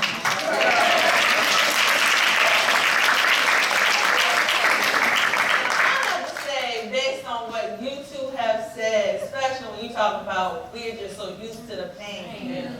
Goodness, God, that's fire. Because we're talking about the body, and we're talking about being used to pain, and not even going to the root of the problem. So what happened, your teacher went to the root of the problem. You didn't even have to tell her. Her hands knew because of what she did, and she worked some things out. We have to learn how to go to the root of the problem and not keep just putting Band-Aids on something that needs open heart surgery or needs surgery. Just do what needs to be done and stop making excuses. So you're sharing about pain. And I'm coming to you, and then we're going to open up the floor, okay? I'm going to come to you after her because you were saying some powerful things about what you didn't want to do, but the calling was on your life. You had healing hands, because that's some of us. We know there's more to our life than where we are right now. We just want to keep settling, and we want to just keep dealing with the norm. For some of you, God has already told you to leave this thing, and you still here. Because you don't even know how it's going to happen. You need to see everything in writing. You know, God has already told you to go do something, and you haven't done it because you're afraid. It goes back to that pain when you're just still doing whatever is necessary. I'm used to struggling. I'm used to this hurting. I'm used to that hurting. I'm just going to take something that's easy for me to take. It'll solve it, but it's a temporary problem. So when you were talking about that, and you're talking about now your hands are both of you have healing hands. Amen. So when it comes to therapy and people who are just struggling with pain and they're not even conscious of the fact, not even going deeper with the pain, we're just going to talk about the body. How does one get started to even know how to come to a massage therapist and say, this is the type of massage I need? Do they just, because Swedish massage, what, y'all names, go, lift with the world. So it's like you go to a massage therapist, I'm look at the price. You know, like 2 hours. I don't know about 2 hours. But the question is, how does one even know what they should go for? Okay, well, first of all, most people think, okay, I want to get a massage, I want to be relaxed, and that's what they're going for. Probably 60% of people get a massage or going for relaxation. Well, a lot of people don't know massage, there's like so many different modalities that's included in the whole massage curriculum. There's reflexology, there's Reiki, there's just simple things you can do, like simple hydrotherapy. You can go home and take a hot bath and put Epsom salt in, and that's considered in the whole massage, And the thing about massage, the main thing, you need to know your health status before you get a massage, period. You need to consult with a doctor first. A lot of people don't know that. They're like, what do I need to consult with a doctor for? I want to get a massage. I'm like, you don't realize what a massage does. When you get a massage, it releases toxins in your body, and these toxins can move around and cause serious issues. I mean, we had a whole issue or whatever. Shatara might want to talk a little about that with why you should be aware of what's going on in your body before you get a massage, if you don't mind. So, we can laugh about this thing. But earlier this year, and we're gonna speak about that early prevention and knowing your body and everything. But earlier this year, I was working in the ER, working every night, and I was complaining about my breasts and having some breast pains. Having breast pains, and went to my doctor. My doctor said, "You're fine. You're 32 years old. You're fine. I don't feel anything. You're fine." So I said, okay, worked another month, still having these same pains. I'm going back to the doctor again. That's just me. Something is going wrong, I'm going. So I went again, went to a different doctor this time. We don't feel anything, nothing's wrong with you, Tara. You're doing a lot of pulling and tugging on people. You're sleeping on yourself at night. You're gaining a little weight. You're just fine. Okay. So the third time I go, you're going to do something this time because I'm still having pains. Okay. So I go to get a breast examination. And when I go get my breast examination, even the people there, you know, that's doing the breast examination, doing the mammogram thing, you are fine. You know, breast cancer has no pain. You don't have pain with breast cancer. So everybody's acting like I'm really, really crazy this time. You know, nothing is wrong with you. You're just fine. So everything's fine. I hadn't said anything to anybody about anything I was going through, no anything. So here I am on Princess's table. I don't know what I was doing on Princess's table.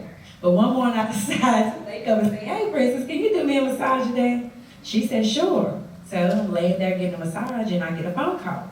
So of course I couldn't have the phone to my ear. I had the phone on the speakerphone, so now Princess is in my business. So I'm sitting there, and it's the nurse on the phone, and she said, "Shatara, you had an abnormal breast examination, and we need you to come back in." I said, "Sure, okay, well, I can come back in, and I got off the phone. And Prince Shetta, "You're gonna have to get off my table because I'm doing a massage on you, and if anything going on, it can spread anything, whatever you got going on all through your body, and I don't want to be responsible for nothing that's going on with you." So I said, "Princess, you don't know what you're talking about. This time I'm getting offensive." But as I was laying there, I realized how accurate she was. That by me getting this massage, if I had anything going on, if I had breast cancer or anything in my body, with the massage could have spread it all throughout my body. So, that's very important, knowing what kind of, knowing what you have going on in your body before you go get a massage. If you go to get a foot, if you go get a foot massage or a pedicure at the nail place, they tell you if you're diabetic, let them know. But if you have something, it's not simple, but if you have a blood clot in your leg, and you go get a pedicure and they're massaging and that blood clot release, it can be very dangerous. So you have to know, and you have to let the people know that's doing therapy on you, such as Prince Shetta, a massage therapist, or someone as a nail technician. If you're giving you a pedicure, you have to let them know. Even if you have uncontrolled hypertension, when we say uncontrolled, it means that you're not following your drug regimen, you're not doing what you're supposed to, and your hypertension is out of control, so you're not properly controlling it. So you have to let them know that those type of things, because then it becomes, then they're responsible for you. If something happens. So that's the reason why they make you sign waivers when you go to get massages and stuff like that. That's so deep right there. So so I have hypertension, but mine is primary control. And so do I need to tell them that? Like, is that a problem? Like, if I have hypertension when I go in there? Because I know I went to get a tooth pulled one time. And if you go to the tooth pulled, that's not a big deal. And they wouldn't pull that tooth. And I was like, what am I? What the shit? Right. And she said, because we don't have the equipment here, if something was to go wrong with your heart or whatever. And I was like, Lord, is it that bad?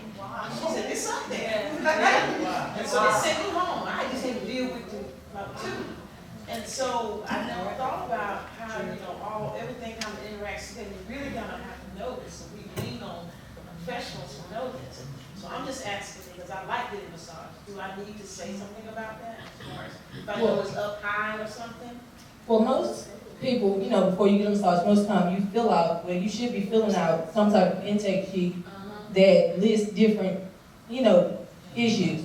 Some people, I don't know if they'd be ashamed or what, but they don't realize the danger they're in if they're not transparent with the therapist and let them know what kind of issues they have in their body. Well, there are maybe three of the main contraindications for massage when you should not get a massage at all. High blood pressure is one of the top ones. If your blood pressure is up, most therapists keep a blood pressure cuff in the office. And if your blood pressure is up, that's automatically no. If you're running a fever, that's an automatic no. And if you do know you have some type of present infection or like open wounds, no. But sometimes if you do have high blood pressure and you're taking medication and when, they check your blood pressure and it's not up, it's okay to get the massage. But if for some reason while you're on the table you start feeling, kind of woozy or feel like your blood pressure may be up, it's best to let the therapist know. Because you don't want to, pass that on the table, have a heart attack, stroke, anything crazy like that. So I just want to speak on, so Seema, I heard you say that you did not know. Okay, so that was a big word to me, did not know. So not knowing is very important to me because, and I feel like more, than having, being able to actually touch people, I want to be able to educate them. Because the word of God says, people perish from the lack of knowledge. So if you don't know, then you don't know. So I feel like that's my responsibility as a health professional is to educate people on high blood pressure, on controlling their diabetes, because it does lead to things. So, working in the ER, a day in the ER, you're busy, you're doing something, and you have someone come in. And the person, they come in, they're in cardiac arrest, or they're having a stroke. Something's going on every day with somebody. But why are people having strokes? And why are people having heart attacks? Do anybody know? High blood pressure, stress, overweight, obese, not poor health choices, poor not eating the right foods. So if we speak about that, then we need to be knowledgeable of that. So I'm sure everyone in here, if you don't know, I'm sure you want to know some of the signs and symptoms. If someone is beside you or your neighbor comes over and they're holding their chest, it's something that you can do. What are the signs and symptoms of having a heart attack? And men, they have different signs and symptoms than women do. Women have back pain and abdominal pain rather than just the, chest pains. So women, we have heart attacks in our backs and, our abdominal area rather than just regular chest pains. So when a woman comes in, to the ER and she say, my back is hurting, my stomach is hurting, we are already like, okay, we need to hook up to the heart monitor. Because to me, it's not she's just having abdominal pain or back pain. This is something serious that could be going on because women have different symptoms. So, men and women too, break out in a heavy sweat. Breaking out into that heavy sweat. So it's not always what you see on TV. It's somebody, and then they're having a heart attack and they die. And really, people don't die from heart attacks. If you catch it at an early stage, you can go get treatment and you will be fine. I see people all the time who come in the hospital, come in the ER, and they're sitting up, they're talking to you, and they just had a heart attack. I see people who have strokes. The next day, they're sitting up there, they're in their bed and they're okay. So it's early prevention that's going to get you to where you need to be. So in our body, when we talk about eating unhealthy, which that's what I do. I'm an unhealthy eater. I don't know why. Can't put my plate away. That's just me.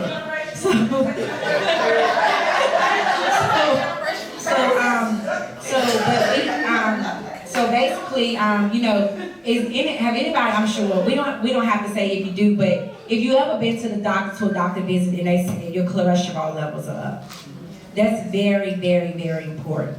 So when your cholesterol levels are up, basically you have plaque that's attaching to the walls of your arteries. So we all have arteries and we have veins in our body. So the arteries, they take blood flow to our heart and oxygen to our heart as well. So when we have plaque that's building up on those arteries, it constricting the arteries, and it makes them smaller and smaller and smaller. So when they become smaller, smoking, anybody here smoke cigarettes? That constricts your arteries as well. High blood pressure constricts your arteries. So when your arteries are constricted, the blood is unable to flow all the way through. So when the blood is unable to flow through the arteries because of the constriction and the narrowing of the arteries, it stops blood flow from being able to go to the heart. So once it gets constricted to where no blood flow can go through, that's when a clot is formed there, and that's when you start having those chest pains. You know, it's hurting. It's hurting because blood's trying to go to the heart and it's not going, so no oxygen is going to the heart and the heart is dying. So that's why, you know, we have to control our diabetes, we have to control our hypertension, and we have to always have early prevention. So whenever you're having chest pains, anything like that, make sure that you are going to get checked out. Do not ignore it. A lot of people who have had massive heart attacks, they had symptoms up until the big boy came. So when the big boy came, you know, if I was like, oh, they just dropped dead, they had symptoms that they ignored. The symptoms were ignored. You know, the small things, you know, the headache. You know, the headache when they come in and the person say, this is the worst headache I've ever had in my life. That sounds of a stroke, aneurysm, because the worst headache of my life. So early prevention, as I was stating, is something that we all should, you know, be doing. So every year, everyone in here should be making sure that you are getting a physical. And when I say a head to toe physical, I mean getting your blood checked. So if you go to the doctor and you're there for your yearly examination, then you should be making sure that they're checking your blood. You know, you hear people that they say, well, I ain't been to the doctor in 3 years. Then they come back and say, well, doctor told me I had cancer and I'm in stage 4. Well, you were supposed to be going every single year, because if we can catch it at stage 1, it's something we can do. It's something we can now help you fight this. But when you're at stage 4 because you haven't been for a checkup, then, you know, that's an issue. So pap smears for women, you should be going to get those yearly. Men, once you get a certain age, you should be getting your prostate checked. Women and men, you should be getting your colon checked. Women, you should be getting breast examinations. Men, you should be going to get the 3D mammogram, because they have that here in Martinsville. You should be making sure that you're getting these. That is part of taking care of you. We have to take care of us, because what did I say? People perish from the lack of knowledge. So if you don't know, then you have to get educated so that you can know. So, you know, when people come in, you know, they say, well, I didn't know, but they're dying. And it's because they did not know. So that saddens my heart, because, you know, I'm like, well, if I could have caught them 3 years ago and told them, you know, this or that, you know. So that is hurting to me when I see people and they're at their last. They're at their last because they did not know. But the Word of God says that. So we have to make sure that we're educating ourselves and that we are knowing these things about ourselves, that we are examining our bodies. And we are preparing ourselves, you know, as far as our bodies, and making sure that when we notice something is not right, that we go look into it. Okay? To the massage therapist, to be arthritis, which is inflammation. Should I not be having massages? Well, sometimes you can get a massage, but it wouldn't be throughout the entire body. It would be like say for instance, if it was in certain parts of the leg and you are having issues, it's a way that it can work around and they just don't touch that area. So all contraindications is not fully. It can just be like partially, like certain parts of the body. How you know? How you know? You gotta ask your doctor and let the massage therapist know, because usually a massage therapist is not gonna give you too much advice or, you know, they're definitely not gonna give you a diagnosis. So you would have to consult with your doctor first. And sometimes some therapists would actually require you to bring some type of paperwork to make sure so that they don't, work on the wrong area and cause more issues. Any other questions? So would you recommend that you actually go to somebody that actually will ask you things like, have you been to your doctor before you can see them, before they actually start doing any type of massage, anything on your body, just to make sure it's good before you start? Well, most therapists, when I actually went to get professional massage, we actually have the one that we got at school that we can use in the future. It's an actual health checkoff list. Like when you go into the doctor, it say, do you have diabetes? Do you have high blood pressure? Like everything is listed. And if you do say yes, it'll make you explain on the right. And so like say for instance, if you had a hip fracture, sometimes, I know on the forms I have, it's a diagram. You can circle which hip the fracture was on, and it'll say explain. And then we'll determine whether or not it's okay to go ahead and do it, or sometimes we will do it, but work lightly on that area.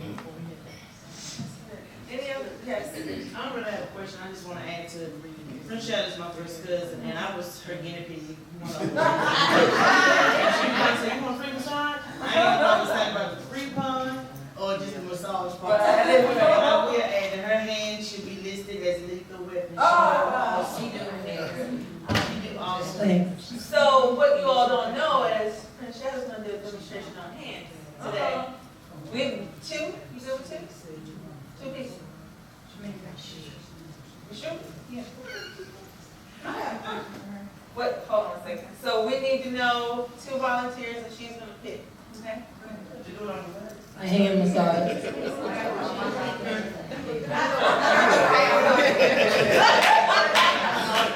What's your question? Is it typical when people have massages and have headaches? Because I've had in the past and always end up with a headache afterwards. And they usually give me water. Yeah, that's what I was going to say. A lot of times with the toxin being released, it's best to drink water afterwards. And another thing, with your body originally being made of 60% of water, it's good to drink a lot of water when you're done because you have to replenish all the water that's been drained out through the pressure. Yes. So is it normal to be sore after? Sometimes you will be sore after massage. That's why a lot of times therapists will recommend hydrotherapy afterwards. It's basically just going to take a hot bath. Sometimes you can add a little oil here, like some lavender or something, just depending on what you're going for. So if you're just going for pain, you can take a simple Epsom salt bath. And for the RN, do you have suggestions on back pain that stems from the epidural? Hydrotherapy. Hydrotherapy is getting in the water, and like she said, adding Epsom salt. A lot of people, you would be surprised the people that, like Prince was saying, that take opiates and take painkillers just for back pain from epidural pain. My doctor prescribed me muscle relaxers, but I don't Yes, feel like yes. So and muscle relaxers, and they take different things. But me, I've had epidural and I have back pain. But that's why I just take a hot bath, heat pad, so it's different things that you can do for that. Somebody? Yes. May I ask you a personal question? Me? Yes. Okay. It's not personal, but it's personal. I need to answer this question in front of everybody. Well, I can come to you. No, I'm going to. But no, it's what I wanted to ask you is that belt that you have on. The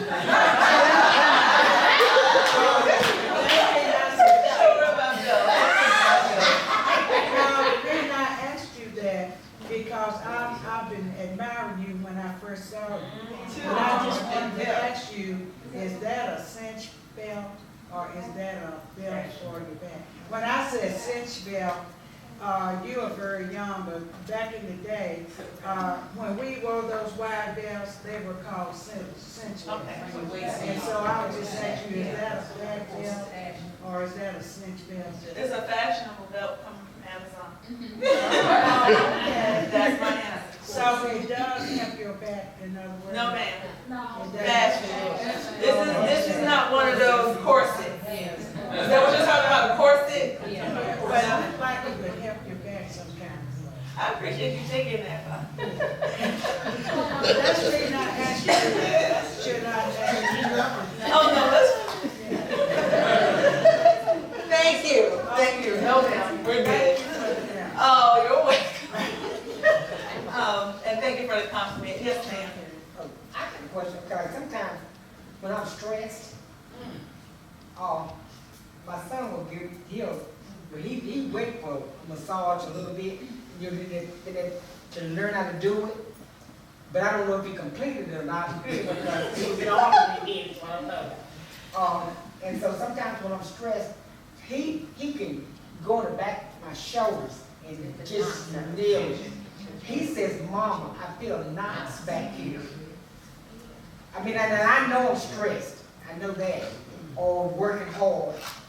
You know, I mean, what are those knots? What is that? It's tension knots. When I went to get a professional massage, and immediately when the lady got to the back part of my neck, she said, "Oh, girl, you've been working hard." I said, "What you mean?" She said, "I can feel the tension knots in the back of your neck." And I could literally feel her rolling her hands, like down the back of my neck, and while she was rolling them, I could just feel them going down while she was rubbing them out. That's a good thing. Yeah. So it is a good thing, because that's one of the main things that massage can do. It can release tension. I mean, it can release stress. I mean, it can just basically relax you. It can relieve pain. A lot of people don't realize some things is just simple massage that they probably been doing their whole life. Say, for instance, if your baby is constipated and you just laying there rubbing your baby's stomach, that's an actual massage, and it's releasing to make the baby's digestive system activate. And another thing with massage, like Shatara was saying earlier, like the whole thing with the foot and more of that is like reflexology. You can actually go through the foot or the hands to work to other organs in the body. And that's why, say, the middle part of your foot right here is what, correlates to your stomach and the intestinal area. So if you're massaging that part of the foot, and when you're doing reflexology, it's more just pressure and you're not using any kind of oil, you can cause a woman to have a miscarriage by doing that. So if you're pregnant, you have to let them know or think that you're pregnant before they can do reflexology on your feet. Yes, so that's why it's important when we don't know. We go to the doctors for simple things, but we don't even know. So before we go into the hand massage, can you just talk about the herbs? Like certain herbs do certain things for your body. Okay, well, usually the whole herb part, we work more with the oils, and it's kind of the same thing. A lot of you probably use the purple baby lotion, and that has lavender in it. Lavender is a sleep aid. So basically, you can take a hot bath, like she was saying, the hydrotherapy, and you can add a little bit of lavender oil to your bath to help with insomnia so you can get a better night's sleep. And say, for instance, if your baby is congested, you can get lemongrass oil. Of course, you have to, you got to dilute the oils when you get them. So you get the oil, you dilute the oil, tell you how much, to dilute with water, whatever you're doing. And you can rub it on on certain toes of your baby, and it'll break up the congestion. So that you don't have to give your baby certain medicines every time that they're congested. And that's for us too, right? And that's for us too. And then a lot of times, a lot of people use, not just for like medical issues, I've actually used the peppermint oil. You can use the peppermint oil. Like a lot of people say, I can't use Alpha, I can't use that other bug spray. You can put peppermint oil on your body and the bugs won't bite you. So it's a lot of natural agents you can use to keep from using so many, things that people say, it's got pesticides and it's got this and that. A lot of people want to go natural nowadays and don't want to use the chemical, the different items that have chemicals in them. So another one we used a lot at school would be the eucalyptus. That'll help a lot too, like in your bath, like the mint smell. That's a lot dealing a lot with the pain and relaxation as well. We have, okay. See, y'all, she was next, and then I come to you. Sorry, but I was wanting to refer to the Epsom salt. I read the instructions on it, and on the Epsom salt, the tall box of Epsom salt, and it says, do not use Epsom salt if you are diabetic. And I don't know if anybody has read that or not, but I read that myself. And it says, whenever you buy a large container of Epsom salt, read it, and it does say on there, do not use if you are diabetic. So Honestly, I don't know why it would say that, but hey, it's probably one of the things she was saying, know your body, and it's good that you actually read it. Well, I don't know about being diabetic, but I do know you have to watch Epsom salt when you have hypertension, because Epsom salt has magnesium sulfate in it, and it can drop your blood pressure. Have y'all ever, like, you know, some people they say, well, you put some Epsom salt in your tub, and you know, you be still laying in your tub, you die in your tub. It's because if you have a lot of Epsom salt in there, like a whole lot, it can drop your blood pressure. Yes, you can bottom out because it has magnesium sulfate inside of it. Mm-hmm. Wow. The more you put in, the better that one feels.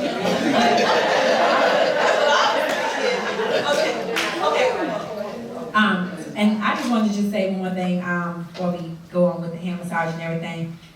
We were speaking about this, but it's okay to go get a massage, you know, and take care of yourself and, you know, go to your physicians and stuff. But, you know, make sure that when you go to people, you know, to get a massage, you know, with anything where people are touching you, that you will keep yourself prayed over. Amen. You know, because spirits pass from person to person, energy, all of that stuff. And I believe in that stuff, you know. So my mom always say, you know, watch who you let touch you. But, you know, I always say, you know, I always keep myself prayed over. I always pray for myself before I go into any type of office, and I let people, you know, let someone lay hands on me. You know, they say, you know, watch people that you allow to lay hands on you. That's just as well as a physician or a massage therapist, a hairstylist, or anything. You have to watch who you're allowing to touch your temple and your body, and who you're allowing to connect with your spirit, because when they touch you, spirits are released as well.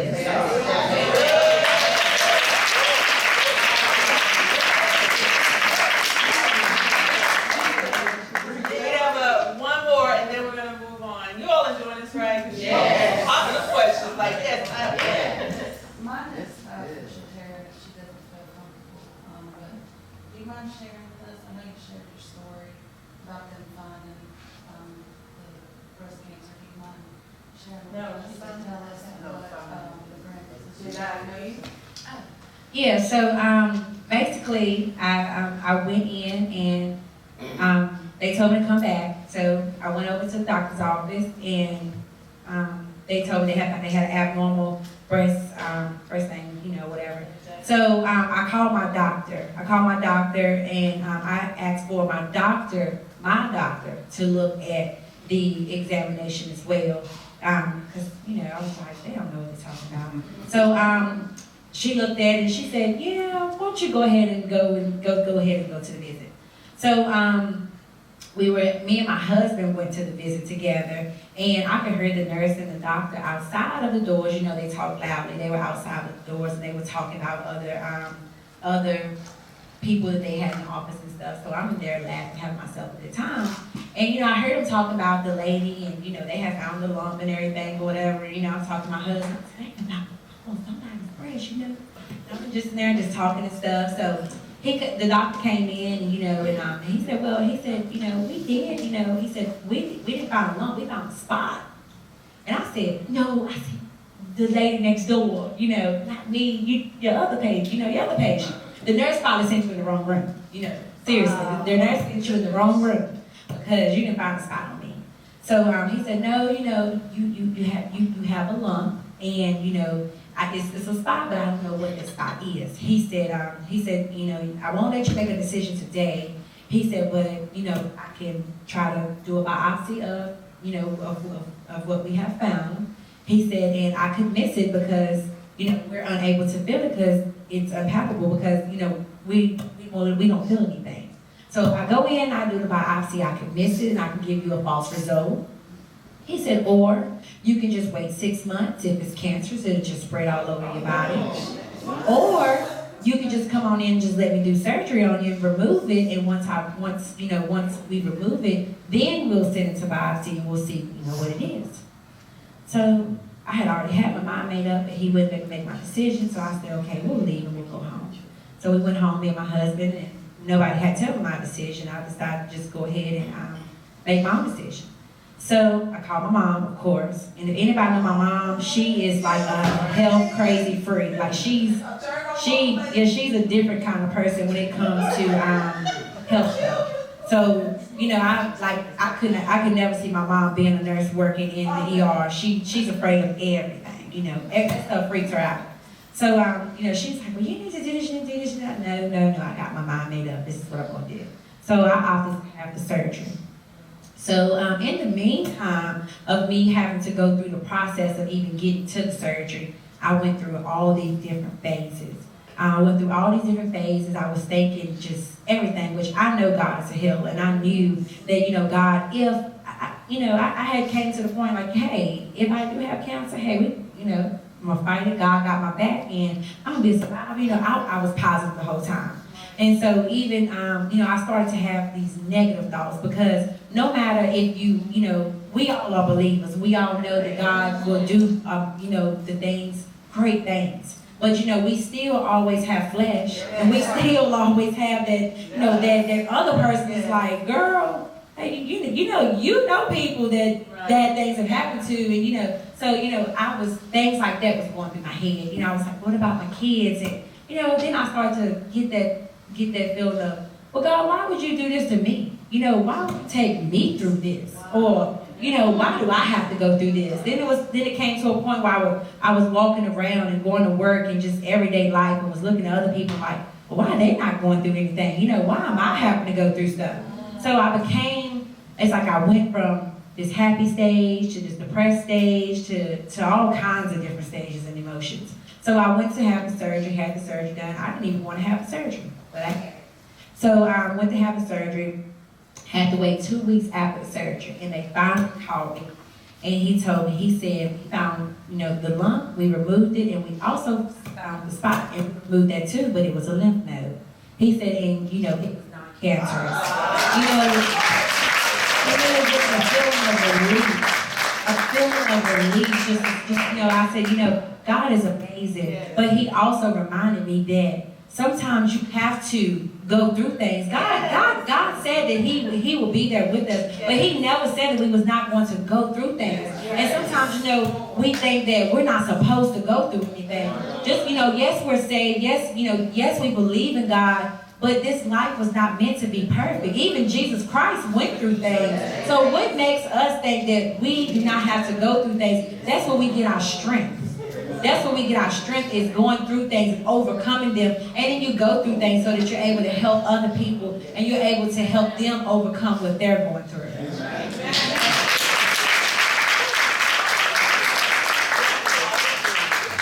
I got some dope friends, y'all. All right, one thing, yes, ma'am. Can I just mention one thing? Sure. Although we got doctors, nurses, psychiatrists, whatever, I just want to say this because of my mother. She was a person that wouldn't ask questions. When you go to the doctor. Come on now. When you go to the doctor, and they'll say, well, we can't find anything, but we're going to prescribe this, that, and the other. My thing is, if you can't find anything, why are you prescribing this? Ask questions. That's your body. You ask questions. And don't be afraid of it. That's a dumb idea. They would think I don't know. No, I don't know. Ask questions. That's your body. Okay? That's all I got to say. That's awesome.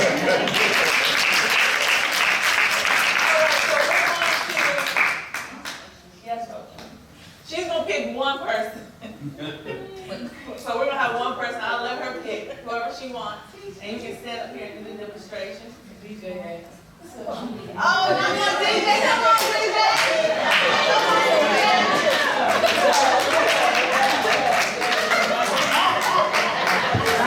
I didn't bring oil today because I knew everybody would be dressed up and stuff, but I'm going to do it without it. Okay. So you want to talk through it while you're doing it? Okay, so you want to talk through it as you're doing it? No, you can't do that. They can hear you. Okay, you can picture that. Okay, so it's not like a specific routine for hand massage. It's different ways you can do it, different methods.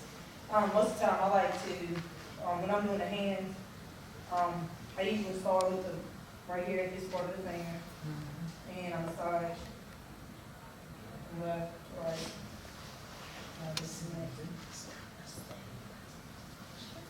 And it's a lot of different ways you can work the hand. It's 127 bones in the hand, so it's a lot of ways you can work it.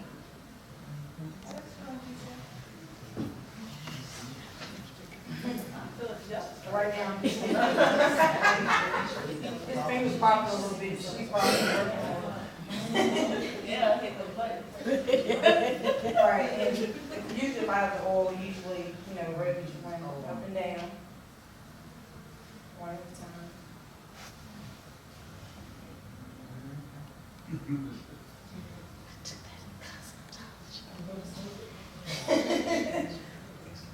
still got work to do. We need you. Yeah.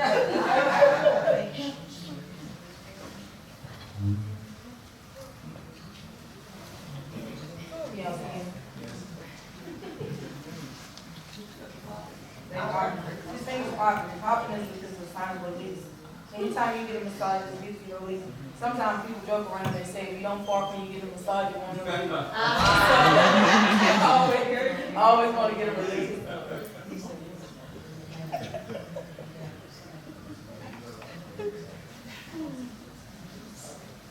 And sometimes I'll put my fingers to theirs and break them between the fingers. Forward. Is that the hand that you write with? Oh man, you'll be working on that good for us.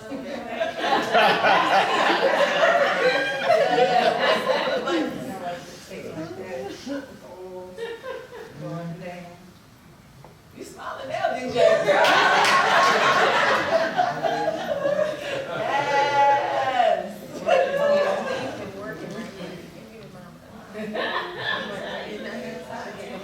These hand massages are different. People type a lot too. You type all of their classes.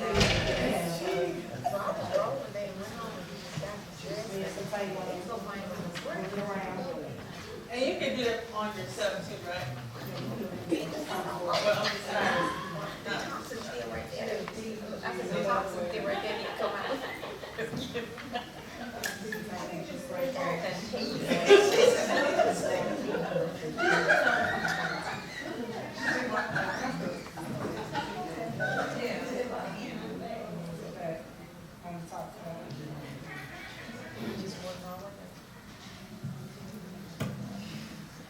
You all don't see this type of stuff in conferences, do you?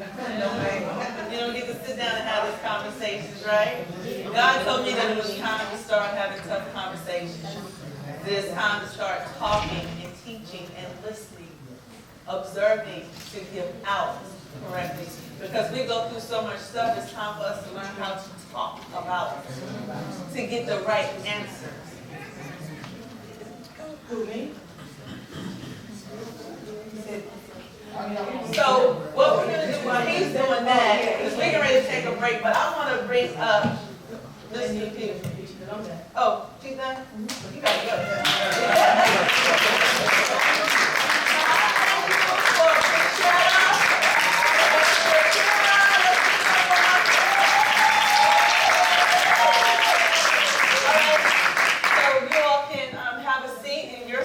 The founder, Miss Latika Carter. Can you please tell the people a little bit about yourself? Yes, I am Latika S. Carter. I'm a licensed, ordained minister I also have been working with Save the Arts Foundation. When I lived in Greensboro, North Carolina, we did a lot of great projects together. But since I had to move and go to ATL, we're still working together. That's a good thing, just for him to be in the house. But what I love to do is empower people, empower, equip, and educate the individuals and the families in the communities. That way, you're building up the communities. Because when you educate and empower one, you have the ability to do the same thing. Like they have the ability to do a butterfly effect. Yes. So what was your inspiration behind founding the Divas Conference? Oh my gosh. So when I lived in Greensboro, North Carolina, it was 2012. So in 2012, God actually gave me the name Divas. And I was like, I don't feel like that. Because I was suffering with low self-esteem. It came out of a marriage that didn't work, and my husband was killed like years ago. It's just so much I had went through even as a child, and I said, I cannot allow what I have gone through to define my life, because it doesn't. So what I had to do was allow God to help me to understand, what does divas mean? Dynamic, intelligent, vivacious, ascending sister. He said, you are all those things. So then I started the radio with Divas Boss Lady.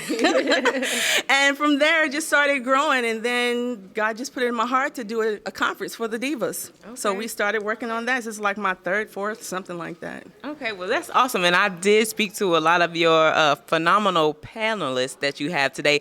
So how did you go about picking your panelists for today? Oh my gosh, I get that question a lot, because I do know so many people, but I kind of let God lead me, and it depends on what we're talking about. And so some people feel I'm qualified for that, and it has nothing to do with the qualifications. It has everything to do with the message that they're going to be delivering. And as I feel it in my spirit to do it, I reach out to the person. Okay. That's awesome. So this is my first Divas Conference. So how you feel so far? I'm excited. Like, I've heard some of the stuff that they were going to talk about, and I was like, I definitely need that in my life. So what could you give me, telling me, going into this first conference? Going into this first conference, be open. Forget about everything that has went on for you to get here, everything in your past. You're here now, so be open to receive. Because some people who come, they're still closed up. They don't want to let anyone in. Be a sponge and absorb. For the price that these tickets cost, which is very little, you have to think about the powerful people that's sitting, giving you information. How much would you have to pay for that if you had coaching sessions? Like, we have a doctor. I mean, honestly, a banker. I mean, that costs a lot of money just to sit down, have conversations. This time, we're going to have panels. I mean, it's going to be a panel where they're going to be able to ask questions. Like, you all can ask questions. We start discussions. If you have a question, don't sit back. Ask it. So when you leave, hopefully she'll say what everybody else says. This was amazing. This is a life-changing experience. That's what it is. So be open to receive. Okay, appreciate it. Thank you. And so I know this is not going to be the last one. No. So when do we expect the next one? It will be in Atlanta.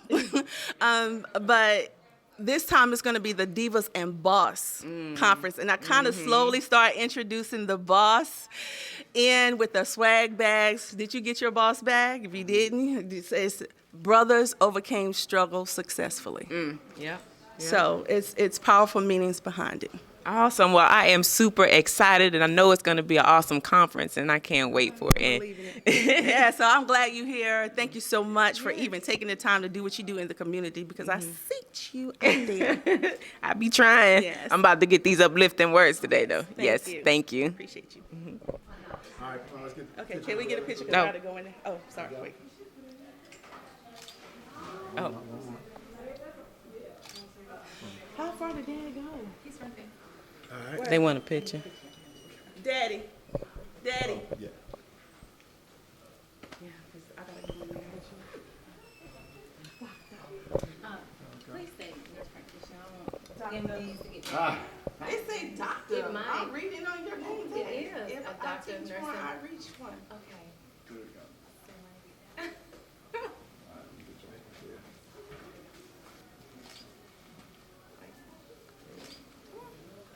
Okay, you want to get in the middle? Yeah. Okay, yeah. Oh, wait a minute. Down low. Thank you. That's funny. That is funny. Down low.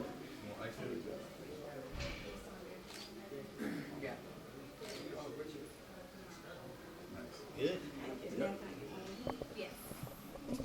I'm still get we still gonna get you.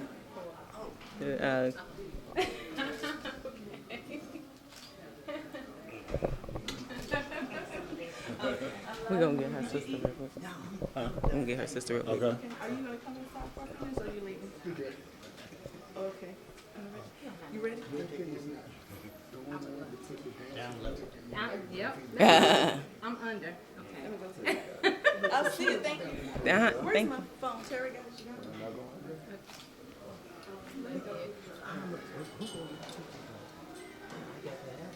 Okay. Don't leave yet. She went up to him.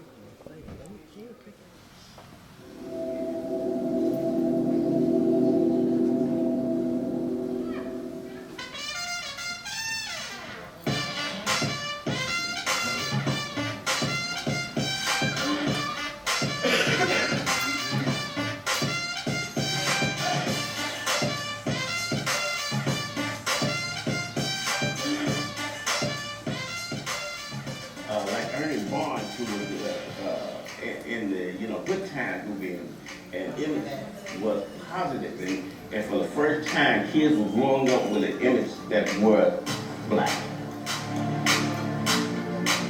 A lot of artists of color used to come and ask me, how can I do this? You know, we never see anybody like you at these shows and stuff. I call it now, in hindsight, the chitlin circuit for artists. Oh, they'll never come to this. And that's the attitude that they have. All of them came. Artists was the beginning of black people, loving black people. My idea was that artists would have mini galleries, M-I-N-I, where they would have their work on display. It would be maybe an 8x10 space. I would have pipe and draping like they had at the exhibition halls. Oftentimes leave their shop wondering why we weren't the purveyors of our own culture. And we thought that we as black people could be better purveyors of our own culture because we cared about our culture a lot more. I mean, I was eating a cheeseburger and soup on credit one day, and the next day, I'm in $130,000 Benz. Manpower conference with TD Jakes. And I was so excited because I actually sold like 500 pieces in 2 hours. And at that point, that's when I realized, wow, I'm even an artist. But there's a drawback when you have something that boom. You get a lot of players to come in just for the sake of, I'm going to make some money. I don't know anything about the industry. He immediately got his car started going to do festivals. So every time I would see him, he would just give me money. And he had this like guilty posture. You want to be able to create and appeal to customers at the same time. So how do you do that when the customers you have aren't necessarily where you are creatively? We had dealers who weren't paying us, and you had to really stand your own. Making way in this industry is about 4% of black women doing art. That's a very small percentage. She's being forced to leave her peace and walk towards chaos and distress and roughness and coarseness. And she doesn't have a chain in front of her because she's a queen. She's being forced to lead her people into slavery. Sitting there, selling the artwork, and I felt like, shining and sitting there. And then this man comes up named Pancho, and he said, he called me Toby. I said, what you talking about? Who you call Toby? When I looked around, and I realized that every artist in October Gallery was representing themselves, except for me. It took me a long time to figure it out. We, as artists, are directly tied into the housing market. When black folks start losing their house, you're not gonna sell them anything to put on the walls because the walls disappear. Don't be comfortable with just going forward. Look back and you may see something that you can relate to. And you may be the direct descendant of a process that you didn't even know that exists. What would be my voice? And that's been my question. I could do what they're doing, and perhaps I could do something different, but still celebrate blackness.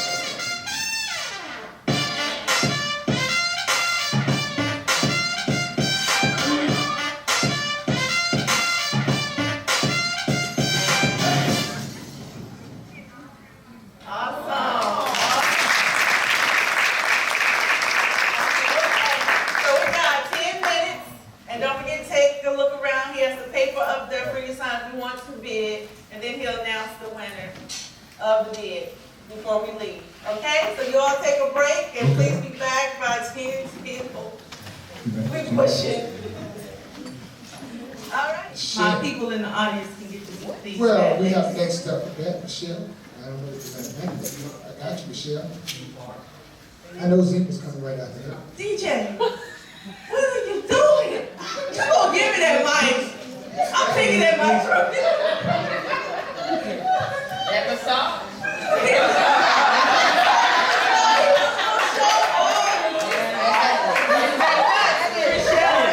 It's your fault. I need that thing to click the right button. DJ, it's getting late, homie. Can you find Michelle? Where are you going? At the bottom. Bottom. You almost there. Right now. Go up two. So funny. You keep skipping around. Okay, two down. Hey, he got the laptop in front of him. Right. You did it? I didn't want that small. I got it. Okay.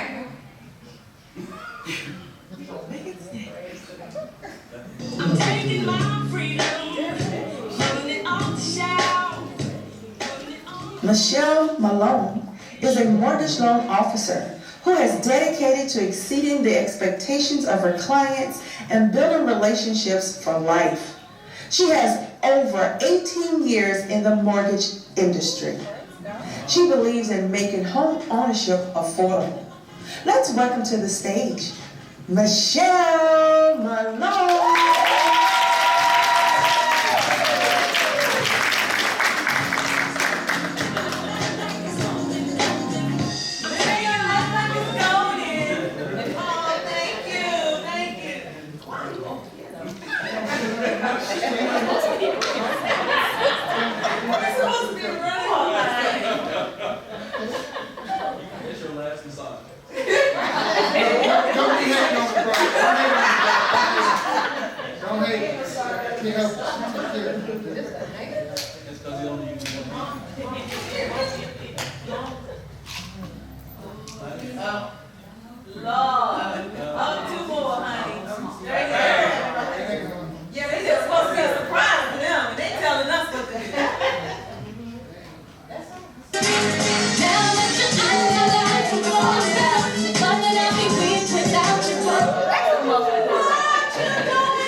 She is a certified life and relationship coach, a single strategist, author, and motivational speaker.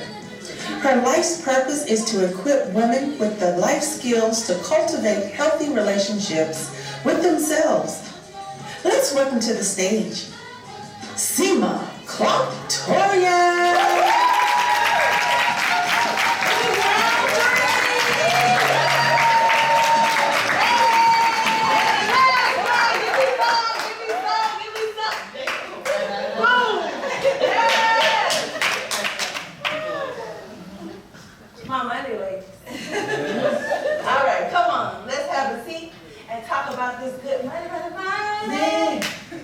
All right, so Seema, I'm gonna start with you first. Okay.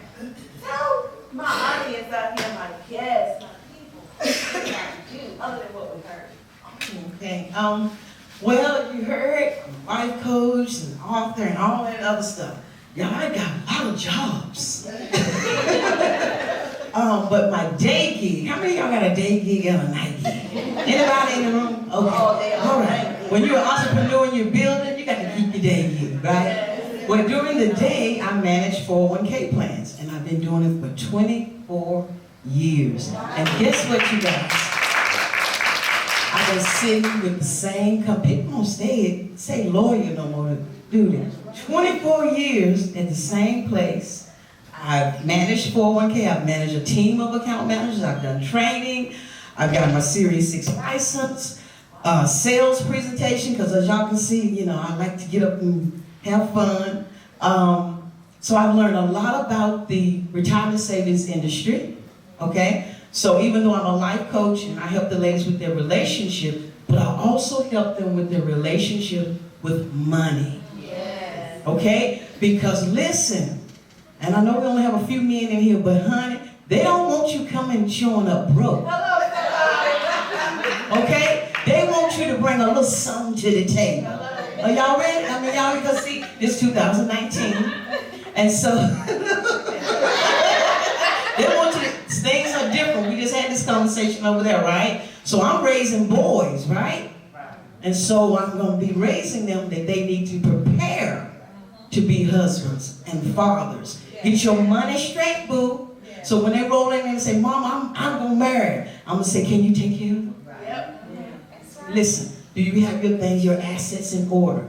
And so what I do is I help the ladies with their relationship with money. And the reason why God has gifted me with that is because I done messed it up a lot. Okay? And it has, we don't think about it, but our money, our relationship with it is emotional. Did y'all know that? It's an emotional thing. How many of you do some emotional spending? Don't tell the truth. You know, when you just have a bad day, I'm going to go out and buy me some new shoes and make me feel better, knowing that you got to pay due power. Okay? Emotional spending, you know? So my job is to help the single women get ready to be an asset to this king and not a liability. Because honey, this 2019, we ain't coming in here as no liability. Okay? Okay? So I want to make sure they bring something to the table. And if you want to be married, and they all want to be married, trust me. They want to be married. And I've been married before, and marriage was probably the hardest thing I've ever done. I'm just being real. It was probably the hardest thing I've ever done. And one of the things that messed it up was what? Finances. It's the 4 F's. Finances, friends, family, and your flesh. Them the 4 things that's going to bust it wide open if you don't get it right. Okay? So my job is get the finances. Now everybody else had them, but I can't help y'all with the rest of it now. You need to get with your pastor and your flesh. You need to get with doctor over here on your family. Because she's going to give you some strategy to let them know to stay about your business. Okay? And your friends, you know, you got people here that can help. I'm here to help you with your finances. Okay? Thank you. She bad, y'all. She ain't got to play. Listen, you want to know a little bit about you. Well, it is great being here. It's great being here. I am grateful for the opportunity to come and speak with you all today. My name is Michelle Malone. I'm not from Martinsville, but have tons of family here, so I feel like I'm at home. I am a mother of 3, and I am a licensed mortgage loan consultant, and I feel that it's my calling. I've been doing this for over 20 years, and I know some of you say 20 years. I got started early, and so my job is to help people become homeowners. So also sort of hand-in-hand financing, investing in yourself, and letting you know that it's not hard. As I've heard people throughout the day say, you don't know what you don't know. Right. And my job is to educate. and take some of that fear away and helping you take that first step to home ownership. It is a very rewarding job that I do. It's great to leave work and feel that you helped someone accomplish something, probably the biggest purchase that they'll ever do in their life. I also, you know, even though I work for a legacy federal credit union, I'm somewhat self-employed as well, you know, because if I don't do loans, I don't get paid. So therefore, I have to get out, network, build relationships that will last, that these people will remember me and send clients my way. I work with realtors, builders, and contractors, and CPAs, you name it. I have to get her information so she can send the people over to invest. So, but yes, I love what I do. Again, you know, it's very rewarding when you can sit down with someone that never thought that they would own a home. You know, I've had closings where I closed a loan with the oldest person of about, they were retired, and they said, I never thought that I would be able to own a home. And they were in tears. She actually built. She just didn't buy one that was already there. She built her home the way she wanted it. And to see the tears in her eyes when she got those keys was so rewarding. And I've also helped, the youngest person that I've helped was 19. To buy his first home. He had saved, and he had went to college early, graduated, had a job waiting on him. All he had to do was bring me the offer letter. And there are programs out there available. Sometimes we don't know. And it's up to me to get out and let you know what's available. Sometimes it's easier for you to go buy a house than it is to buy a car.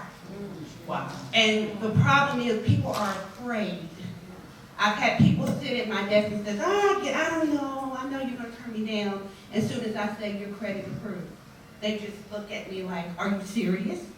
So you know, my job is to get out there, also not only help people become homeowners. If you're not ready, I coach you and tell you what you need to do to get ready. I can tell you some strategies and things to work on your credit. You know, I'm not a credit repair. You know, I don't like to get bogged down with that. But if I can help you, if I can give you tips, I will. If I feel that you need a little more work than what I can do, I can refer you to someone that can help you and stay in contact with you so that we can get you where you need to be. So that's what I do, and I love what I do, and just here to answer any questions anyone may have. Sorry. The reason why we were interrupting is we have food for you all to take with you. We're going to pack it up in boxes so you can get it when you go. That's what we were doing. They just asked me. So, oh, y'all know. So, overflow. Okay? God is good. All right. Yes. So, I was listening to what you all both said, and I want to start with you first.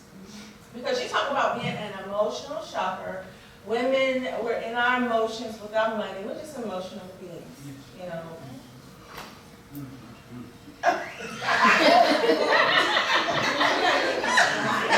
You up next. Just remember that.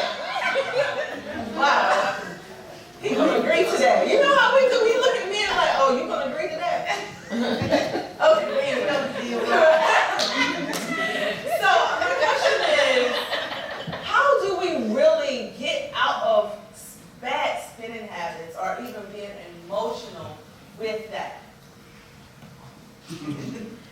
Well, the good news is, because I just told y'all I messed this up, right? Okay? So the first thing you gotta do is acknowledge that you got a problem. Okay? You do know addiction. You know, we just like to throw out the big addictions, crack, cocaine, all that, right? But you know you can be addicted to spending. Y'all know that, right? And eating, sex, and I was watching the O.J. Simpson thing this week. He was addicted to fame. You can be addicted to anything. And then once you are clean, or you've been delivered from your addiction, you do need to understand that you have an addictive personality possibly. Okay? And then you can say, God, I just, can you just remove it from me? But you need to understand that you're also open to being subjected to another addiction. Have y'all ever known somebody to get clean, they're alcoholic, but then next to them they're gambling? Right? Because they have not gotten to the core of where the addiction comes from. Okay? Now, so if you are an emotional spender like I am, so I'm with y'all, we on the boat together, okay? So I have to ask myself, why are you buying that? Are you bored? Are you lonely? Do you need it? Or do you want it?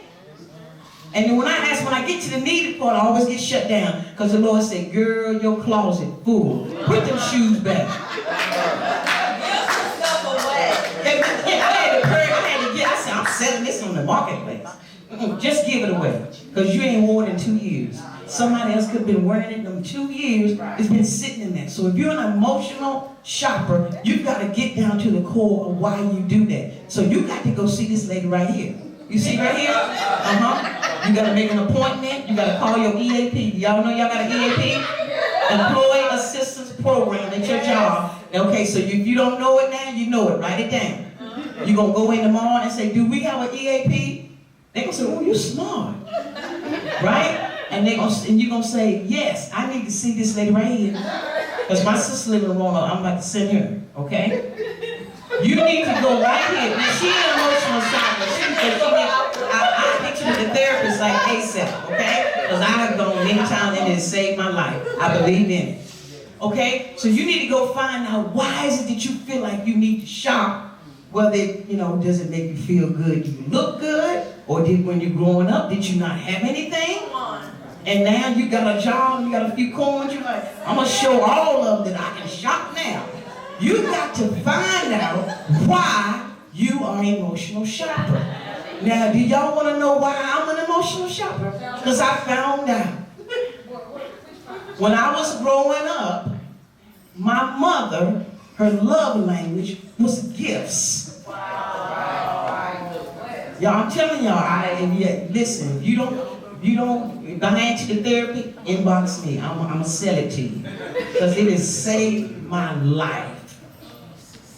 You hear me? In our community, sometimes we don't want to get help, but let me tell you, the Lord has given you resources to help you down here. The Bible says, give and it shall be given unto you. Pressed down, shaken together, and run it over, right? Shall who give into your bosom? Men. He gonna use somebody to give into you. So yes, the Lord believes in therapy. So my mother was her love language was gifts. And hers was probably gifts because she was poor growing up. So that's the way she communicated love to us. She brought us things. I never thought we were poor until she died and I looked at the books. That's what single moms do. They make it happen. You hear me? Shout out to all the single moms. They're getting it done. You hear me? So, in my mind, to be something, I got to shop. I got to be cute. Do you understand? So I got a closet full of stuff. Some of it still got the tags. But when I went to the therapist and I had to dig down in that, and my mother has passed away a long time ago, and I had to go all the way down and find out where I picked that up. And then how I took it and made it something for me, it was different for her. Do y'all understand? So how do you get past it? You gotta go, I can tell you as a financial coach, stop shopping. But listen, that's not gonna help the person who is using it as a coping mechanism. Y'all know y'all got the girlfriends, you're like, Lord, every time she got a new car and new this and that. Where's she getting all this money from? You might want to ask her, is she an emotional spender? She may not even know it. And so late, when you finally get there, I can walk into Target now and get my one item and come right back out. And y'all, when I get to the car and I got my one item, I just have a party and go, God, they didn't get it. Yes, I saw the sale. I went down to clearance and I looked at the yellow. They put it out on Tuesday. And I didn't get it. I just got what I came to get. Do y'all understand that was a win for me? Now somebody else might, like my sister, she like, girl, I've been done that. Where you been? Y'all see we were raised together. Same house, different things. Y'all got that? Raised together, same mother, same house, different things we deal with. Okay? She's the saver, I'm the spender. We always been like that our whole life. She's the saver, I'm the spender. I be looking at her 401k, I'm like, whoa, Lord. You know, she's a saver, I'm the spender. So that's why I need to work on it. And I had to see a lady, my doctor's name was Dr. Jane. Shout out to Dr. Jane. I went to see her, and mine did have a sofa. But I went to her every week, y'all. I was determined to get these things up and out. Because if God sends me a king, he shouldn't have to deal with it. It's still all mine. You understand? Okay? Did I answer your question, dear? I mean, it's just so important that we understand, as we were saying before, getting to the root of the problem. Understanding, we're talking about money right now, but we have to also understand what's happening to us. And the biggest part is admitting it. We have to look ourselves in the mirror and admit what's going on, and not try to dress it up. Oh no, you know, I just got it because you know. No, you know why you got it for real. Right. So, and even what you just said about the husbands and even the wives, we can't expect the men to come to us having everything together and we still busted and disgusted with being broke, or we don't even have ourselves together. Like if we're saying the king, this is not Cinderella. Okay, this is not in a place where we think someone's going to come and rescue us. So we need to be in a position where we have our A game intact, because it's going to make you feel better when you got your credit right. Yes. When you got some money in the bank and save, you become a different person. You really become a different person. And free. Yes, free. And then when you're ready to purchase your house, or even a secondary home, which is a blessing, we're talking about generational wealth. If we can't get our spending under control, how can we get our saving under control? Because we have to think about those that are coming behind us, our children, our loved ones. We know we're going to leave this earth one day, but what are we leaving them with? Debt? We don't even have our wills in place, or we don't even have our money set aside for our funeral expenses. What are we leaving them with? We come into this world, a lot of us in broken homes or messed up homes or dysfunctional families. We got to make it better. And if it has to start with that one person, be that one person. Love yourself and your family enough to be the sacrifice. So when people come to you with, you're the bank, and people are coming to you with credit situations, right? Because I'm sure you get a lot of people who say, you know, my credit score is 600 now. They're so happy about it being 600. And they feel like that they can get anything they want because they were able to get a car with a $600 credit score. They got an 18% because we don't know, because what? We don't ask questions like somebody had said earlier. The lack of knowledge. A lot of times too, if we don't know, because, you know, for me, my parents didn't teach me about finances, how important credit was, how important to own something yourself. And so, you know, I'm trying to pass that on to as many people as possible, especially this younger generation, because you don't know what you don't know. And a lot of times we, you know, get out there and you buy that first car, and you think you've done something, but you might, like you said, they didn't ask the right questions. They're probably upside down because they got a high interest rate, you know, and they can't get back out of it or whatever. So what it is get out there and ask the questions. You know, we give seminars, 8-hour classes, first-time home buyer classes. We have realtor, attorney, and everything out there. It's available in every county and every state. They have those classes. The first thing, how many in here are homeowners? That's a blessing. But if there's someone here that wants to be a homeowner, first thing you need to do is go to one of those classes. You don't have to have perfect credit right now to get educated. So, as she said, don't be afraid to admit what your fear is. It could be your parents never owned a home. That doesn't mean that you can't own a home. It could be, I don't think I'm worthy. I don't think all of us are worthy to own something that we can say is mine. Why get the man rich? You paying somebody else's mortgage. So right now, rent is more than a mortgage.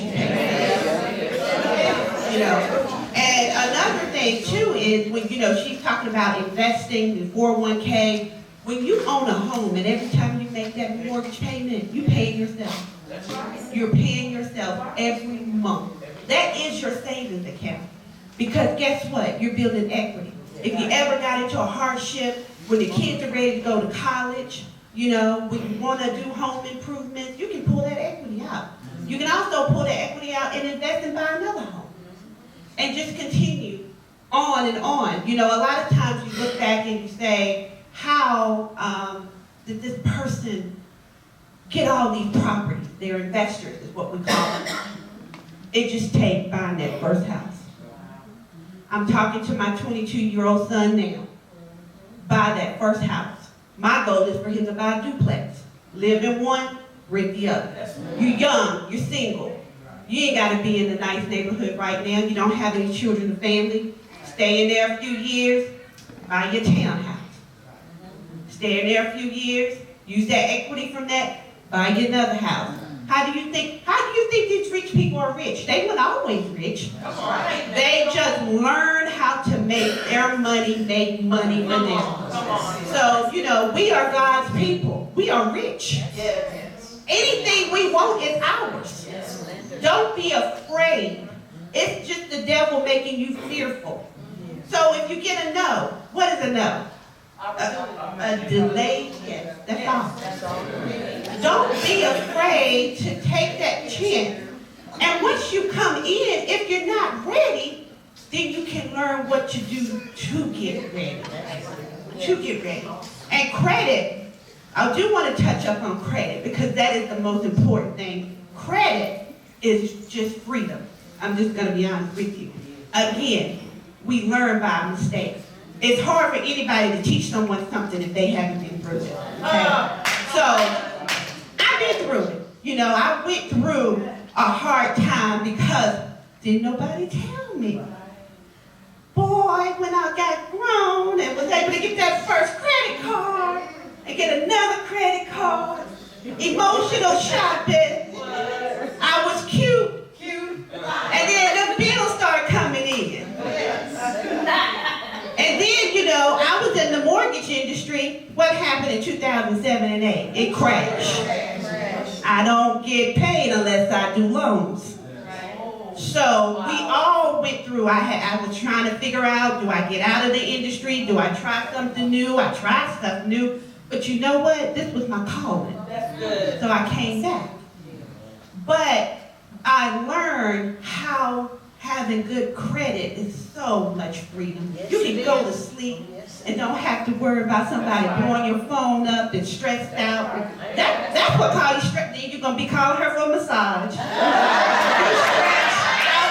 And then you sit on her sofa saying, Lord Jesus. But it's the truth. And I'm telling you, I thought I wasn't going to ever get out of debt. But once I did, it took a minute. And I had been driving the same cars, it was on the last leg. And when I could walk in that bank, and I said, I need a car. I prayed. I had been working on my credit, but I was too scared to look at it. Y'all ever been through that? You working on your credit, but you don't want to pull it. It's like the worst day. Oh, Lord, I can't look at it. So I went and I said, Lord Jesus, you know I need a car. But it felt so good when I said, I want this Lexus right here, and I need this much money. They cut the check right there. Yes. They called the car salesman and said, how much is it? Got all the information. Y'all, I'm going to tell y'all, I did a dance when I got out there because I hadn't been able to buy a brand new car for years. And it's like you in jail, you know, you're in bondage. You want to be free. And when your credit is good, you can get anything you want. So the key is, once you learn how credit works, education, again, knowing is everything. Knowledge is everything. Once you learn how credit works, you're able to control your credit. And I'm going to just give you a little information to take with you. 30% of your credit is based on how you pay. Okay, 30%. Paying on time. We all go through hardship. Just don't let it go 30 days. If it go 29, let it go. Don't let it go 30. Okay? So that's 30%. The other 30, and I got a sheet back there if anybody want to take it with them. If you can't remember this, I got a sheet back there. But the other 30% is the history. How long you've had credit. So when you're trying to clean up your credit, a lot of times people think paying off stuff, no credit, is the key. I've had somebody come in, I had them credit approved, they wanted more house, went and paid off everything and closed accounts. Came back and was mad at me because they were no longer approved. Don't close your longest, like if you had a credit card for 5 years, if the interest rate is high, just keep $20 on it. Just don't use it as much. Use it every blue moon, but keep it open. Because history is the key. I don't know if anybody has paid off a car and then the next month you notice your credit score went down. It's because you had it for 5 years and then it's gone. So the longer you have credit, the better, okay? And a good mixture of credit is a credit card and an installment loan, which means a car note, a personal note. I know some people hate to hear student loans, but student loans, that's another whole subject. But, and then also,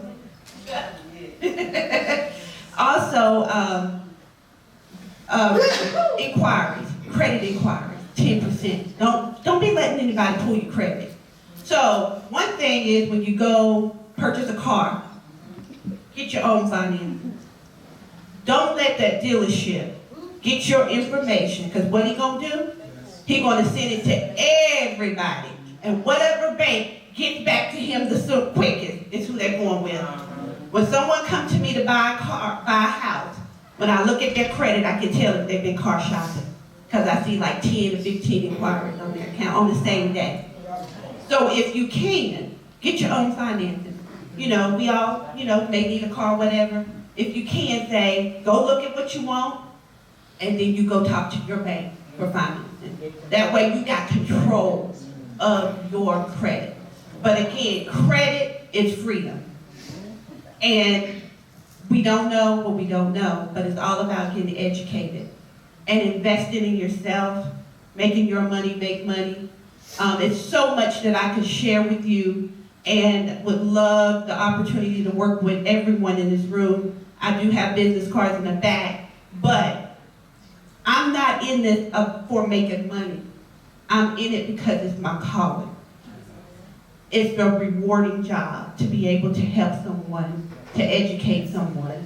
So, but yes, so, you can own your own property.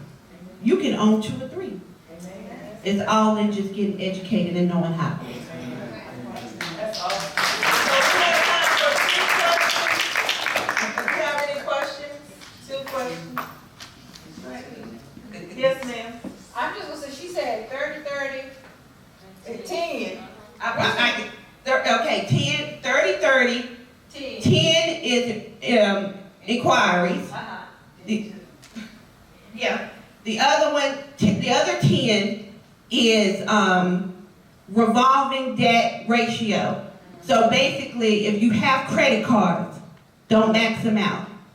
Keep them at 50% of the high credit limit. So if someone comes to me, now I can do a loan for someone with a 600 credit score, I can. You may not get the best interest rate, but I can do a loan for you. But the key is if someone comes to me and they may be that far from where I really want them to be, I can look at their credit report and say, go pay $200 on this credit card. Go pay $300 on this credit card. If you keep your credit card balance, 30% is the key, 30% of the high credit limit, or at least 50%, but 30 is good. So if you want to work on your credit, first thing I would suggest is look at your credit card balances compared to the high credit limit. So I gave you 10, 30, 30. We at 80. I'm gonna tell you my mind is blank, but I do have the sheet back on my table if you want to get it. Thank you. One more question? No question? I would like to ask you one question. Yes. Now, for instance, when you have land and you want to make a loan or borrow money on that land, now some places I know, if you have a lot of land, they want you to give you a loan for all of the land. But now, how would you get around something like that? Well, I know you can refuse not to get a loan on those conditions, but some people have given up all their land just for money that's not as valuable. I mean, for something that's not as valuable as their land. Well, basically, you can survey your land off. You don't have to give it all. So, you know, if you were to want to get some money against your land, the reason why they're probably taking it all is because it might be all under one parcel, okay? So, like if you have 12 acres, it's probably taxed on one parcel. And you can't break up the land if it's all on one parcel. So you will have to, if you are going to use the land, it's going to take whatever's connected to that parcel.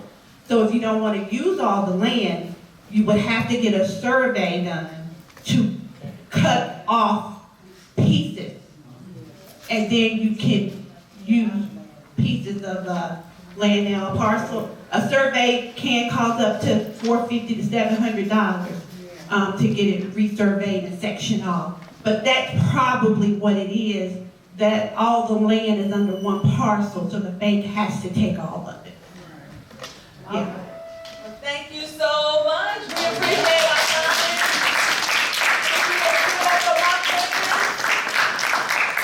All right, and Rasheem, are you gonna?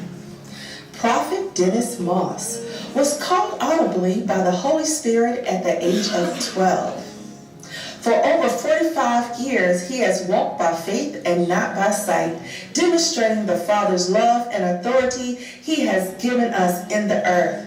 He's the manager of the Lions Ministry and Roar, radically operating above reason. Let's welcome to the stage, Prophet Dennis Moss!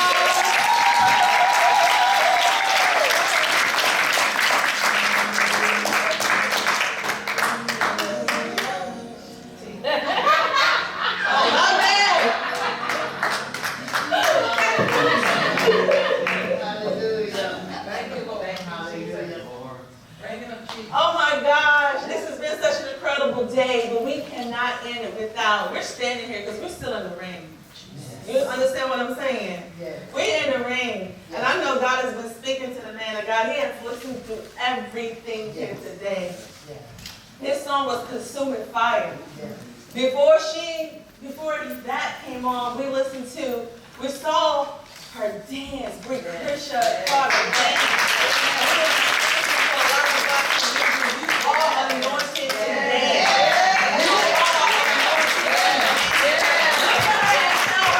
You are anointed today. And don't stop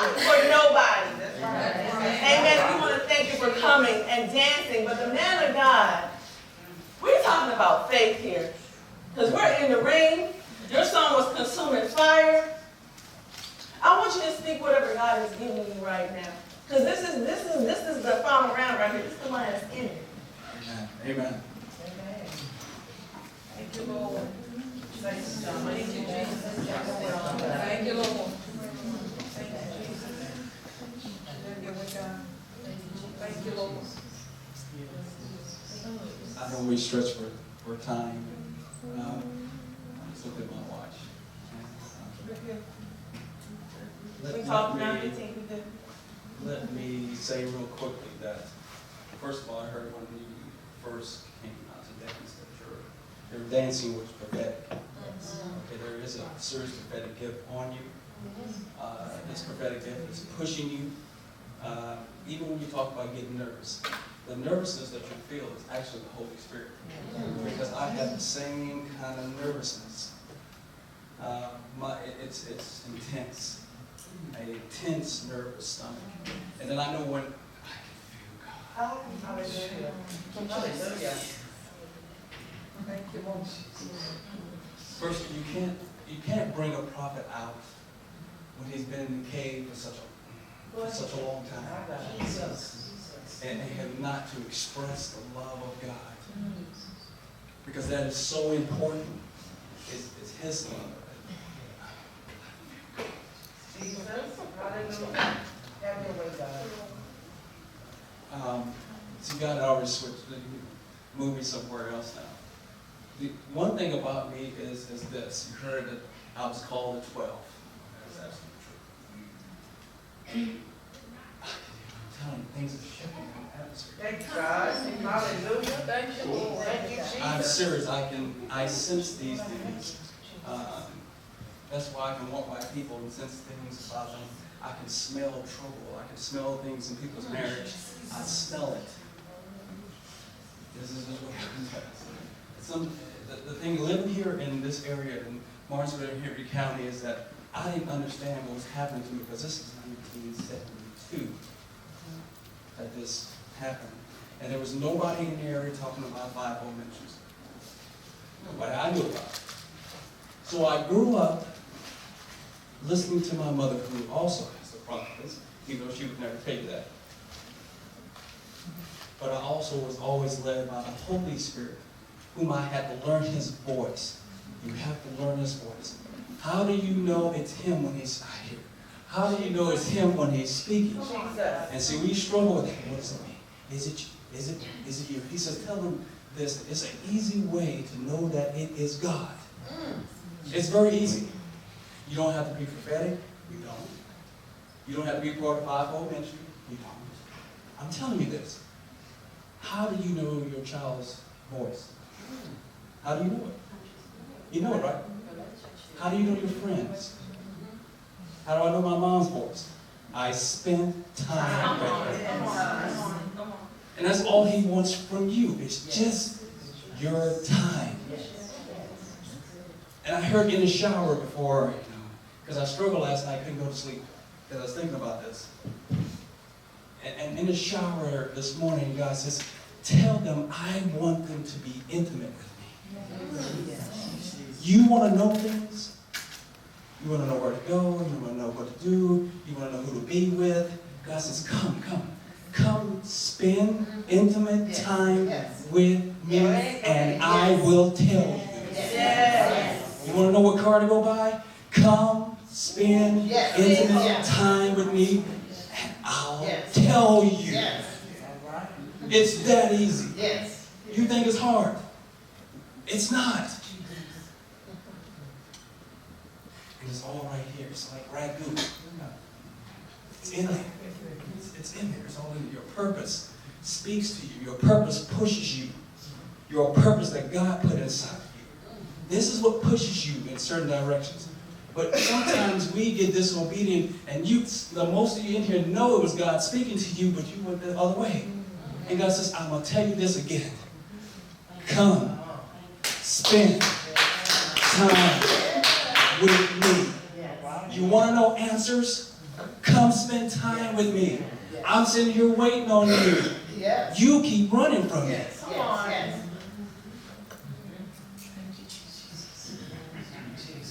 Where are you going to run to? Where is it you going to run to? The Lord says, come run to me. Come on. And I'll give you answers. Scripture says this. Scripture says in Jeremiah 33:3, which is one of my favorites, call on me. It means prayer. That's call on me too. It also means spend time with me. That's what it's saying. Call on me, I'm going to show you great and mighty things. And then he says, this is what he explains to me. He said this, now go back and look at the scripture again. There's more to it. What, Lord? There's more to it. Y'all don't start me now. There's more to it. He says, do you know also the answer?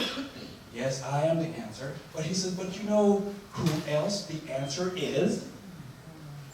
You. So the Lord will send people to you when you are walking this way. He said, okay, go over there and tell them what I said. They don't know who you are, but he said, they are the answer for you. You're the answer. Everybody in here is an answer. For someone else. Why do you think he brought you through all that he brought you through? So you could be the answer. Call on me. I'm going to send you the answer. When they're coming, call on me.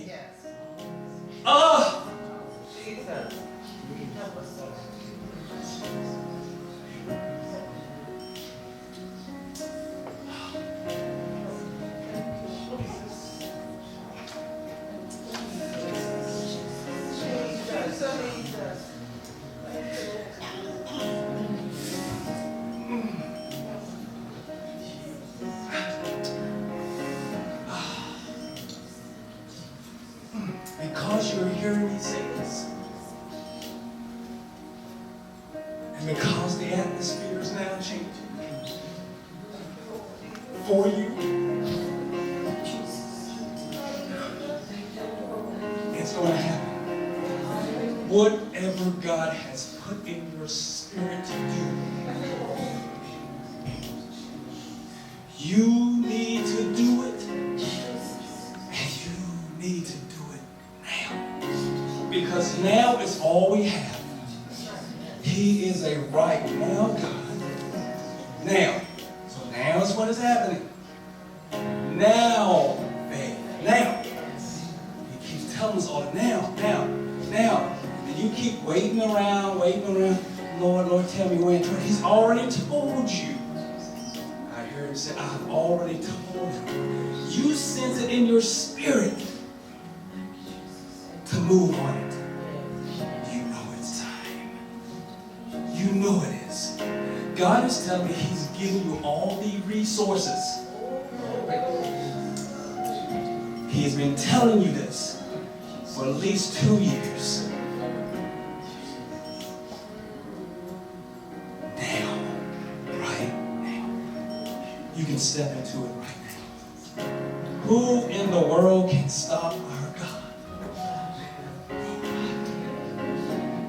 Who in the world with God working through you can stop you?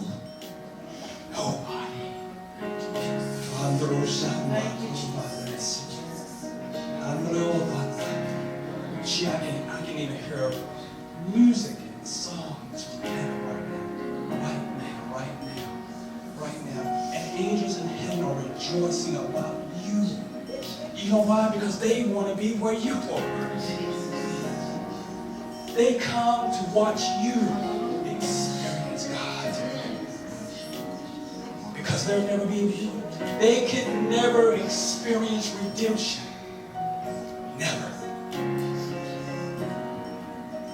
Was Satan redeemed? Kick them out of his kingdom. So God says you're in the moment. You're in your now. Right now.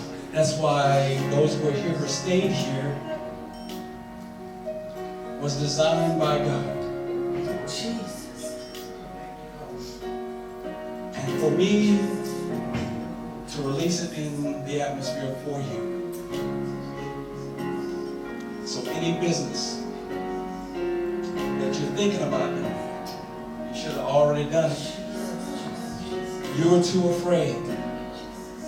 But the world will go out and do it in a hurry. They get an idea, boom, they're gone. You say you got God. You say that you love Him, but that you always hesitate. Because God said, where do you love me? Where do you trust me?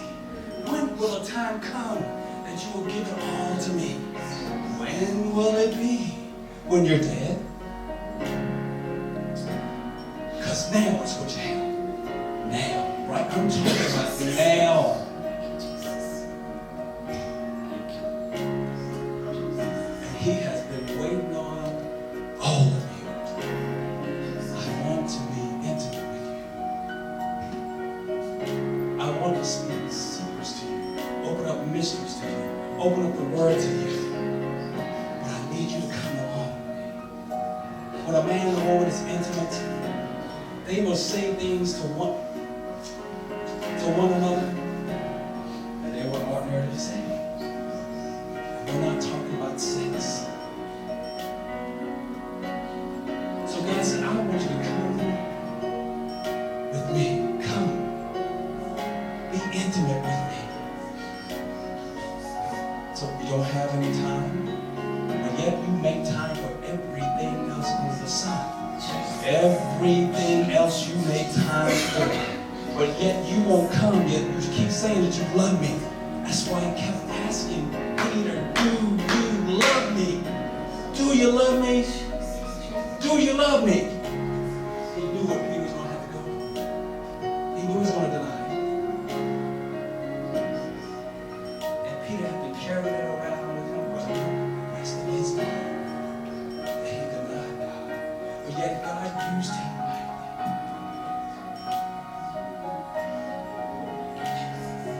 Now, you in this room, you will hear my voice.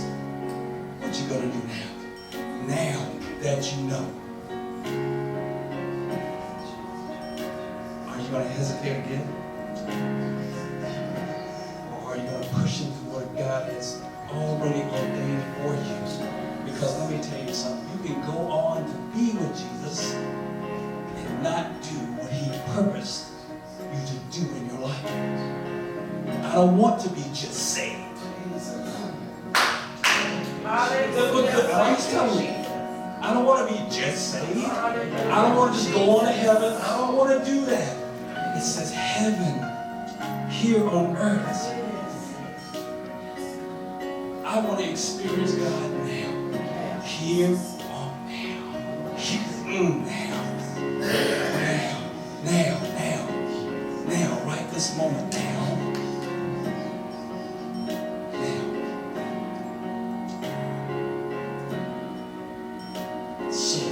Question to you is, what you gonna do now? Now that you know, what you gonna do now? And I can prophesy to every last one I could, but that's not what's it's not even what's important. What's important is that you get this in your spirit, in your mind, churning in your body.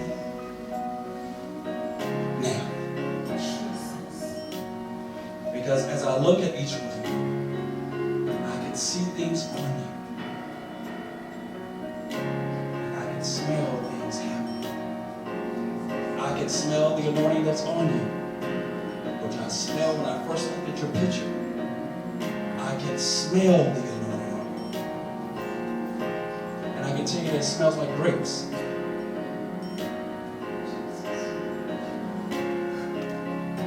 So if you don't really express what's in you, the purpose God intended for you to do, because there's a great anointing on you. Do you understand me? A great. Doesn't matter what you're doing, where you've been. You know, I say, well, why are you just focused on her? Because I saw her on the immediately God began to speak to me. I was minding my own business in the basement of my mama. Where God first called me at 12 times, he called my name. He called my name. And I know it's my mom. Let me tell you what it is. I'm going to tell you what it is.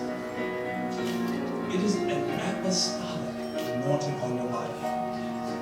Do you understand me? When I looked at your picture, God spoke to me and said, it doesn't matter where you are, it doesn't matter. Because let me tell you something. When God calls you, that's what you are. So it doesn't matter how you feel. Because it ain't about emotion. It's about Him and His purpose in you. And now that I've spoken this to you, I'm telling you this, God is going to begin to push on you like never before. You thought it was bad, I don't say bad in a good way, but it's really going to start now.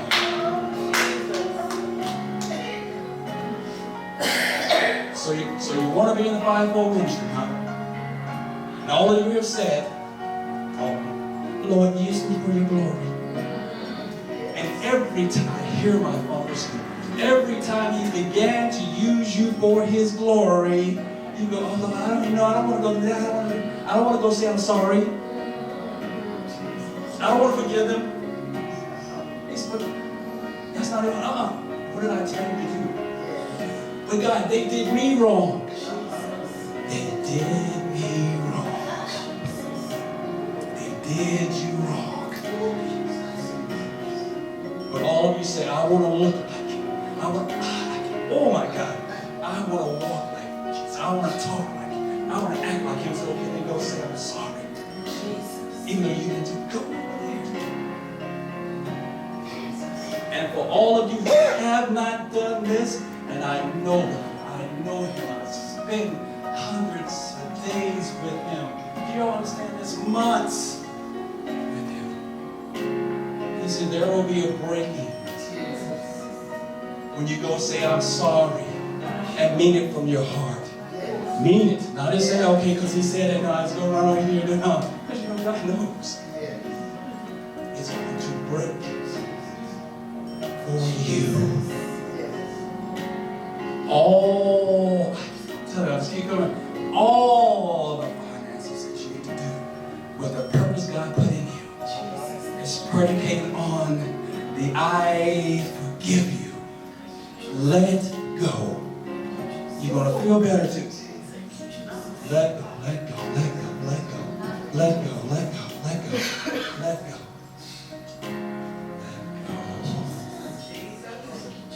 Let go. And even right now, I sense healing. And I'm telling you, in the room. For some of you, years have been added to your life. Years. And now the prophet comes and tells the king, get your affairs in order. He goes and leaves. He doesn't go back. He goes back and he hangs. Because the king says, Lord, remember. I hear this name. I'm telling you, it's like right now. If you say right now, Lord, remember when. I am telling you, He's adding to you. He's adding to you. I'm telling you, I see businesses in here. I can just go on and on. I see businesses erupting. I'm going to say this real quick. 2 years ago, I came here. I was living in Atlanta. That's where I live. I went to a certain church. I told them, the Lord is about to turn Martinsville here around. Hallelujah. Hallelujah. I said this 2 years ago. When I came here, which was now been a year, the unemployment rate was 27.6%, something like that. Was it not? Yes. It was in the paper. Since I've been here, the unemployment rate is 3.7. Yes. I told people, get together if you don't have enough money and buy land. Buy it, because everybody's going to come to God. I tried to tell them. They were selling land for $100. I know some people. Do y'all understand? Now, the world's largest manufacturer of glass, independent company, has moved to Henry County. Did y'all know that? That's not all that's going to happen. So God is saying to y'all, what I'm saying, He says, you're in your now of preparation. You're now of preparation. You're now of preparation. You're now of preparation. You're now of preparation.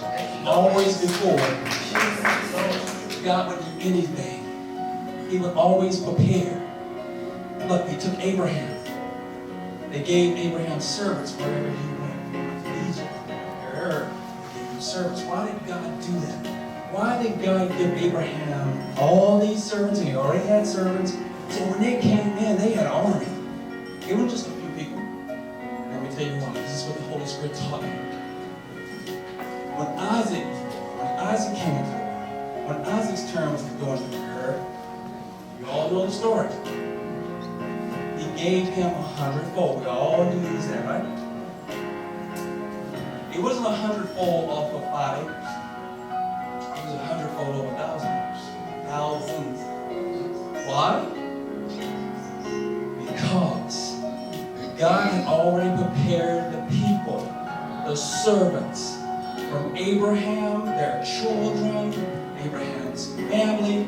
So when the time came for the 100-fold, many years later, there will be people there to harvest it. Because God is not a God of mixing.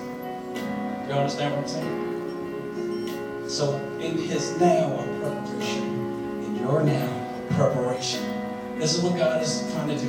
In the year 2020, and I'm saying, in the year 2020, it's coming up, it's coming up, it's coming up. God told me in a restaurant, walk out. He says, Dennis, I am going to hold back the devourer, the controlling demon over Martinsville, Henry County for 5 years.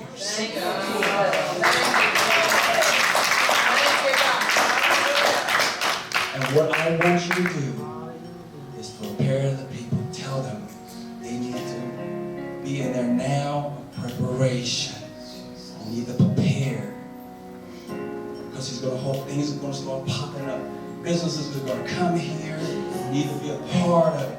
If you can't, get with somebody. I'm telling you what He's going to do, because I know Him. 47 years I've been walking this. 47 years from 12 years old, and I didn't understand it. It was tough. I messed up so much.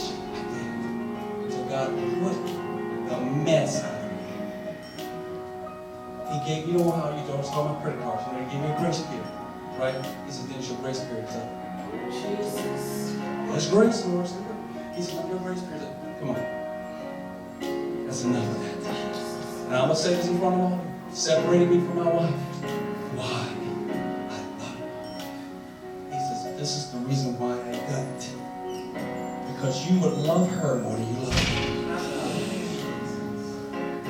In Ezekiel, the Lord took his wife, and it tells him, do not mourn for her. What are you telling me about? Do you hear what I said, Dennis? Lord, why did you separate me from my wife? I love you by you. He said, it is because I needed you to learn without interruption. Because you will be chasing your wife when you need to hear from me. Don't tell me what God wants to do. So here I am. I love Him more than my wife, my children. I have fantastic kids. I do.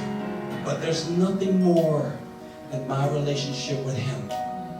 And when you say that, and when you're in that, people won't understand. The anointing that's on your life is so heavy and so expansive at times that the people who love you, cannot handle it. So they leave you. So I'm telling all of you, you want to be anointed? You really want to be anointed? Then it comes. If your wife, I'm sharing this with you because we all know, if your wife decides to divorce you, you can never marry again.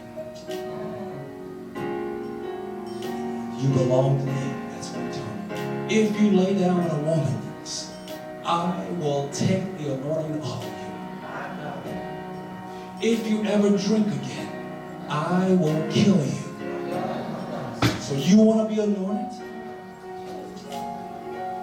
God doesn't say, yes. Yes. It has cost me everything. And he even asked me, Dennis, do you love me? I know it's a trick question. Dennis, do you love me? You all know, I just said, Dennis, do you love me? I said, I thought about it. And I said, yes, Lord, I love you. He says, are you ready for it? Are you ready for it's going to cost you everything? Really? Are you really ready? And I said, yes, I am. That's why when anybody's in pain, I can say stuff like, where is your pain? And the pain begins to leave. I don't lay hands, I don't have, I'm just telling you, the pain leaves. By the time I get to the third one, when I say, where's your pain? It's gone. Even when I was here listening to them talk about the pain, I'm telling you, this is what I walk in. This also is what you can walk in, but it's going to cost you. He's no respecter of person. Do you understand? I'm about to put the mic down.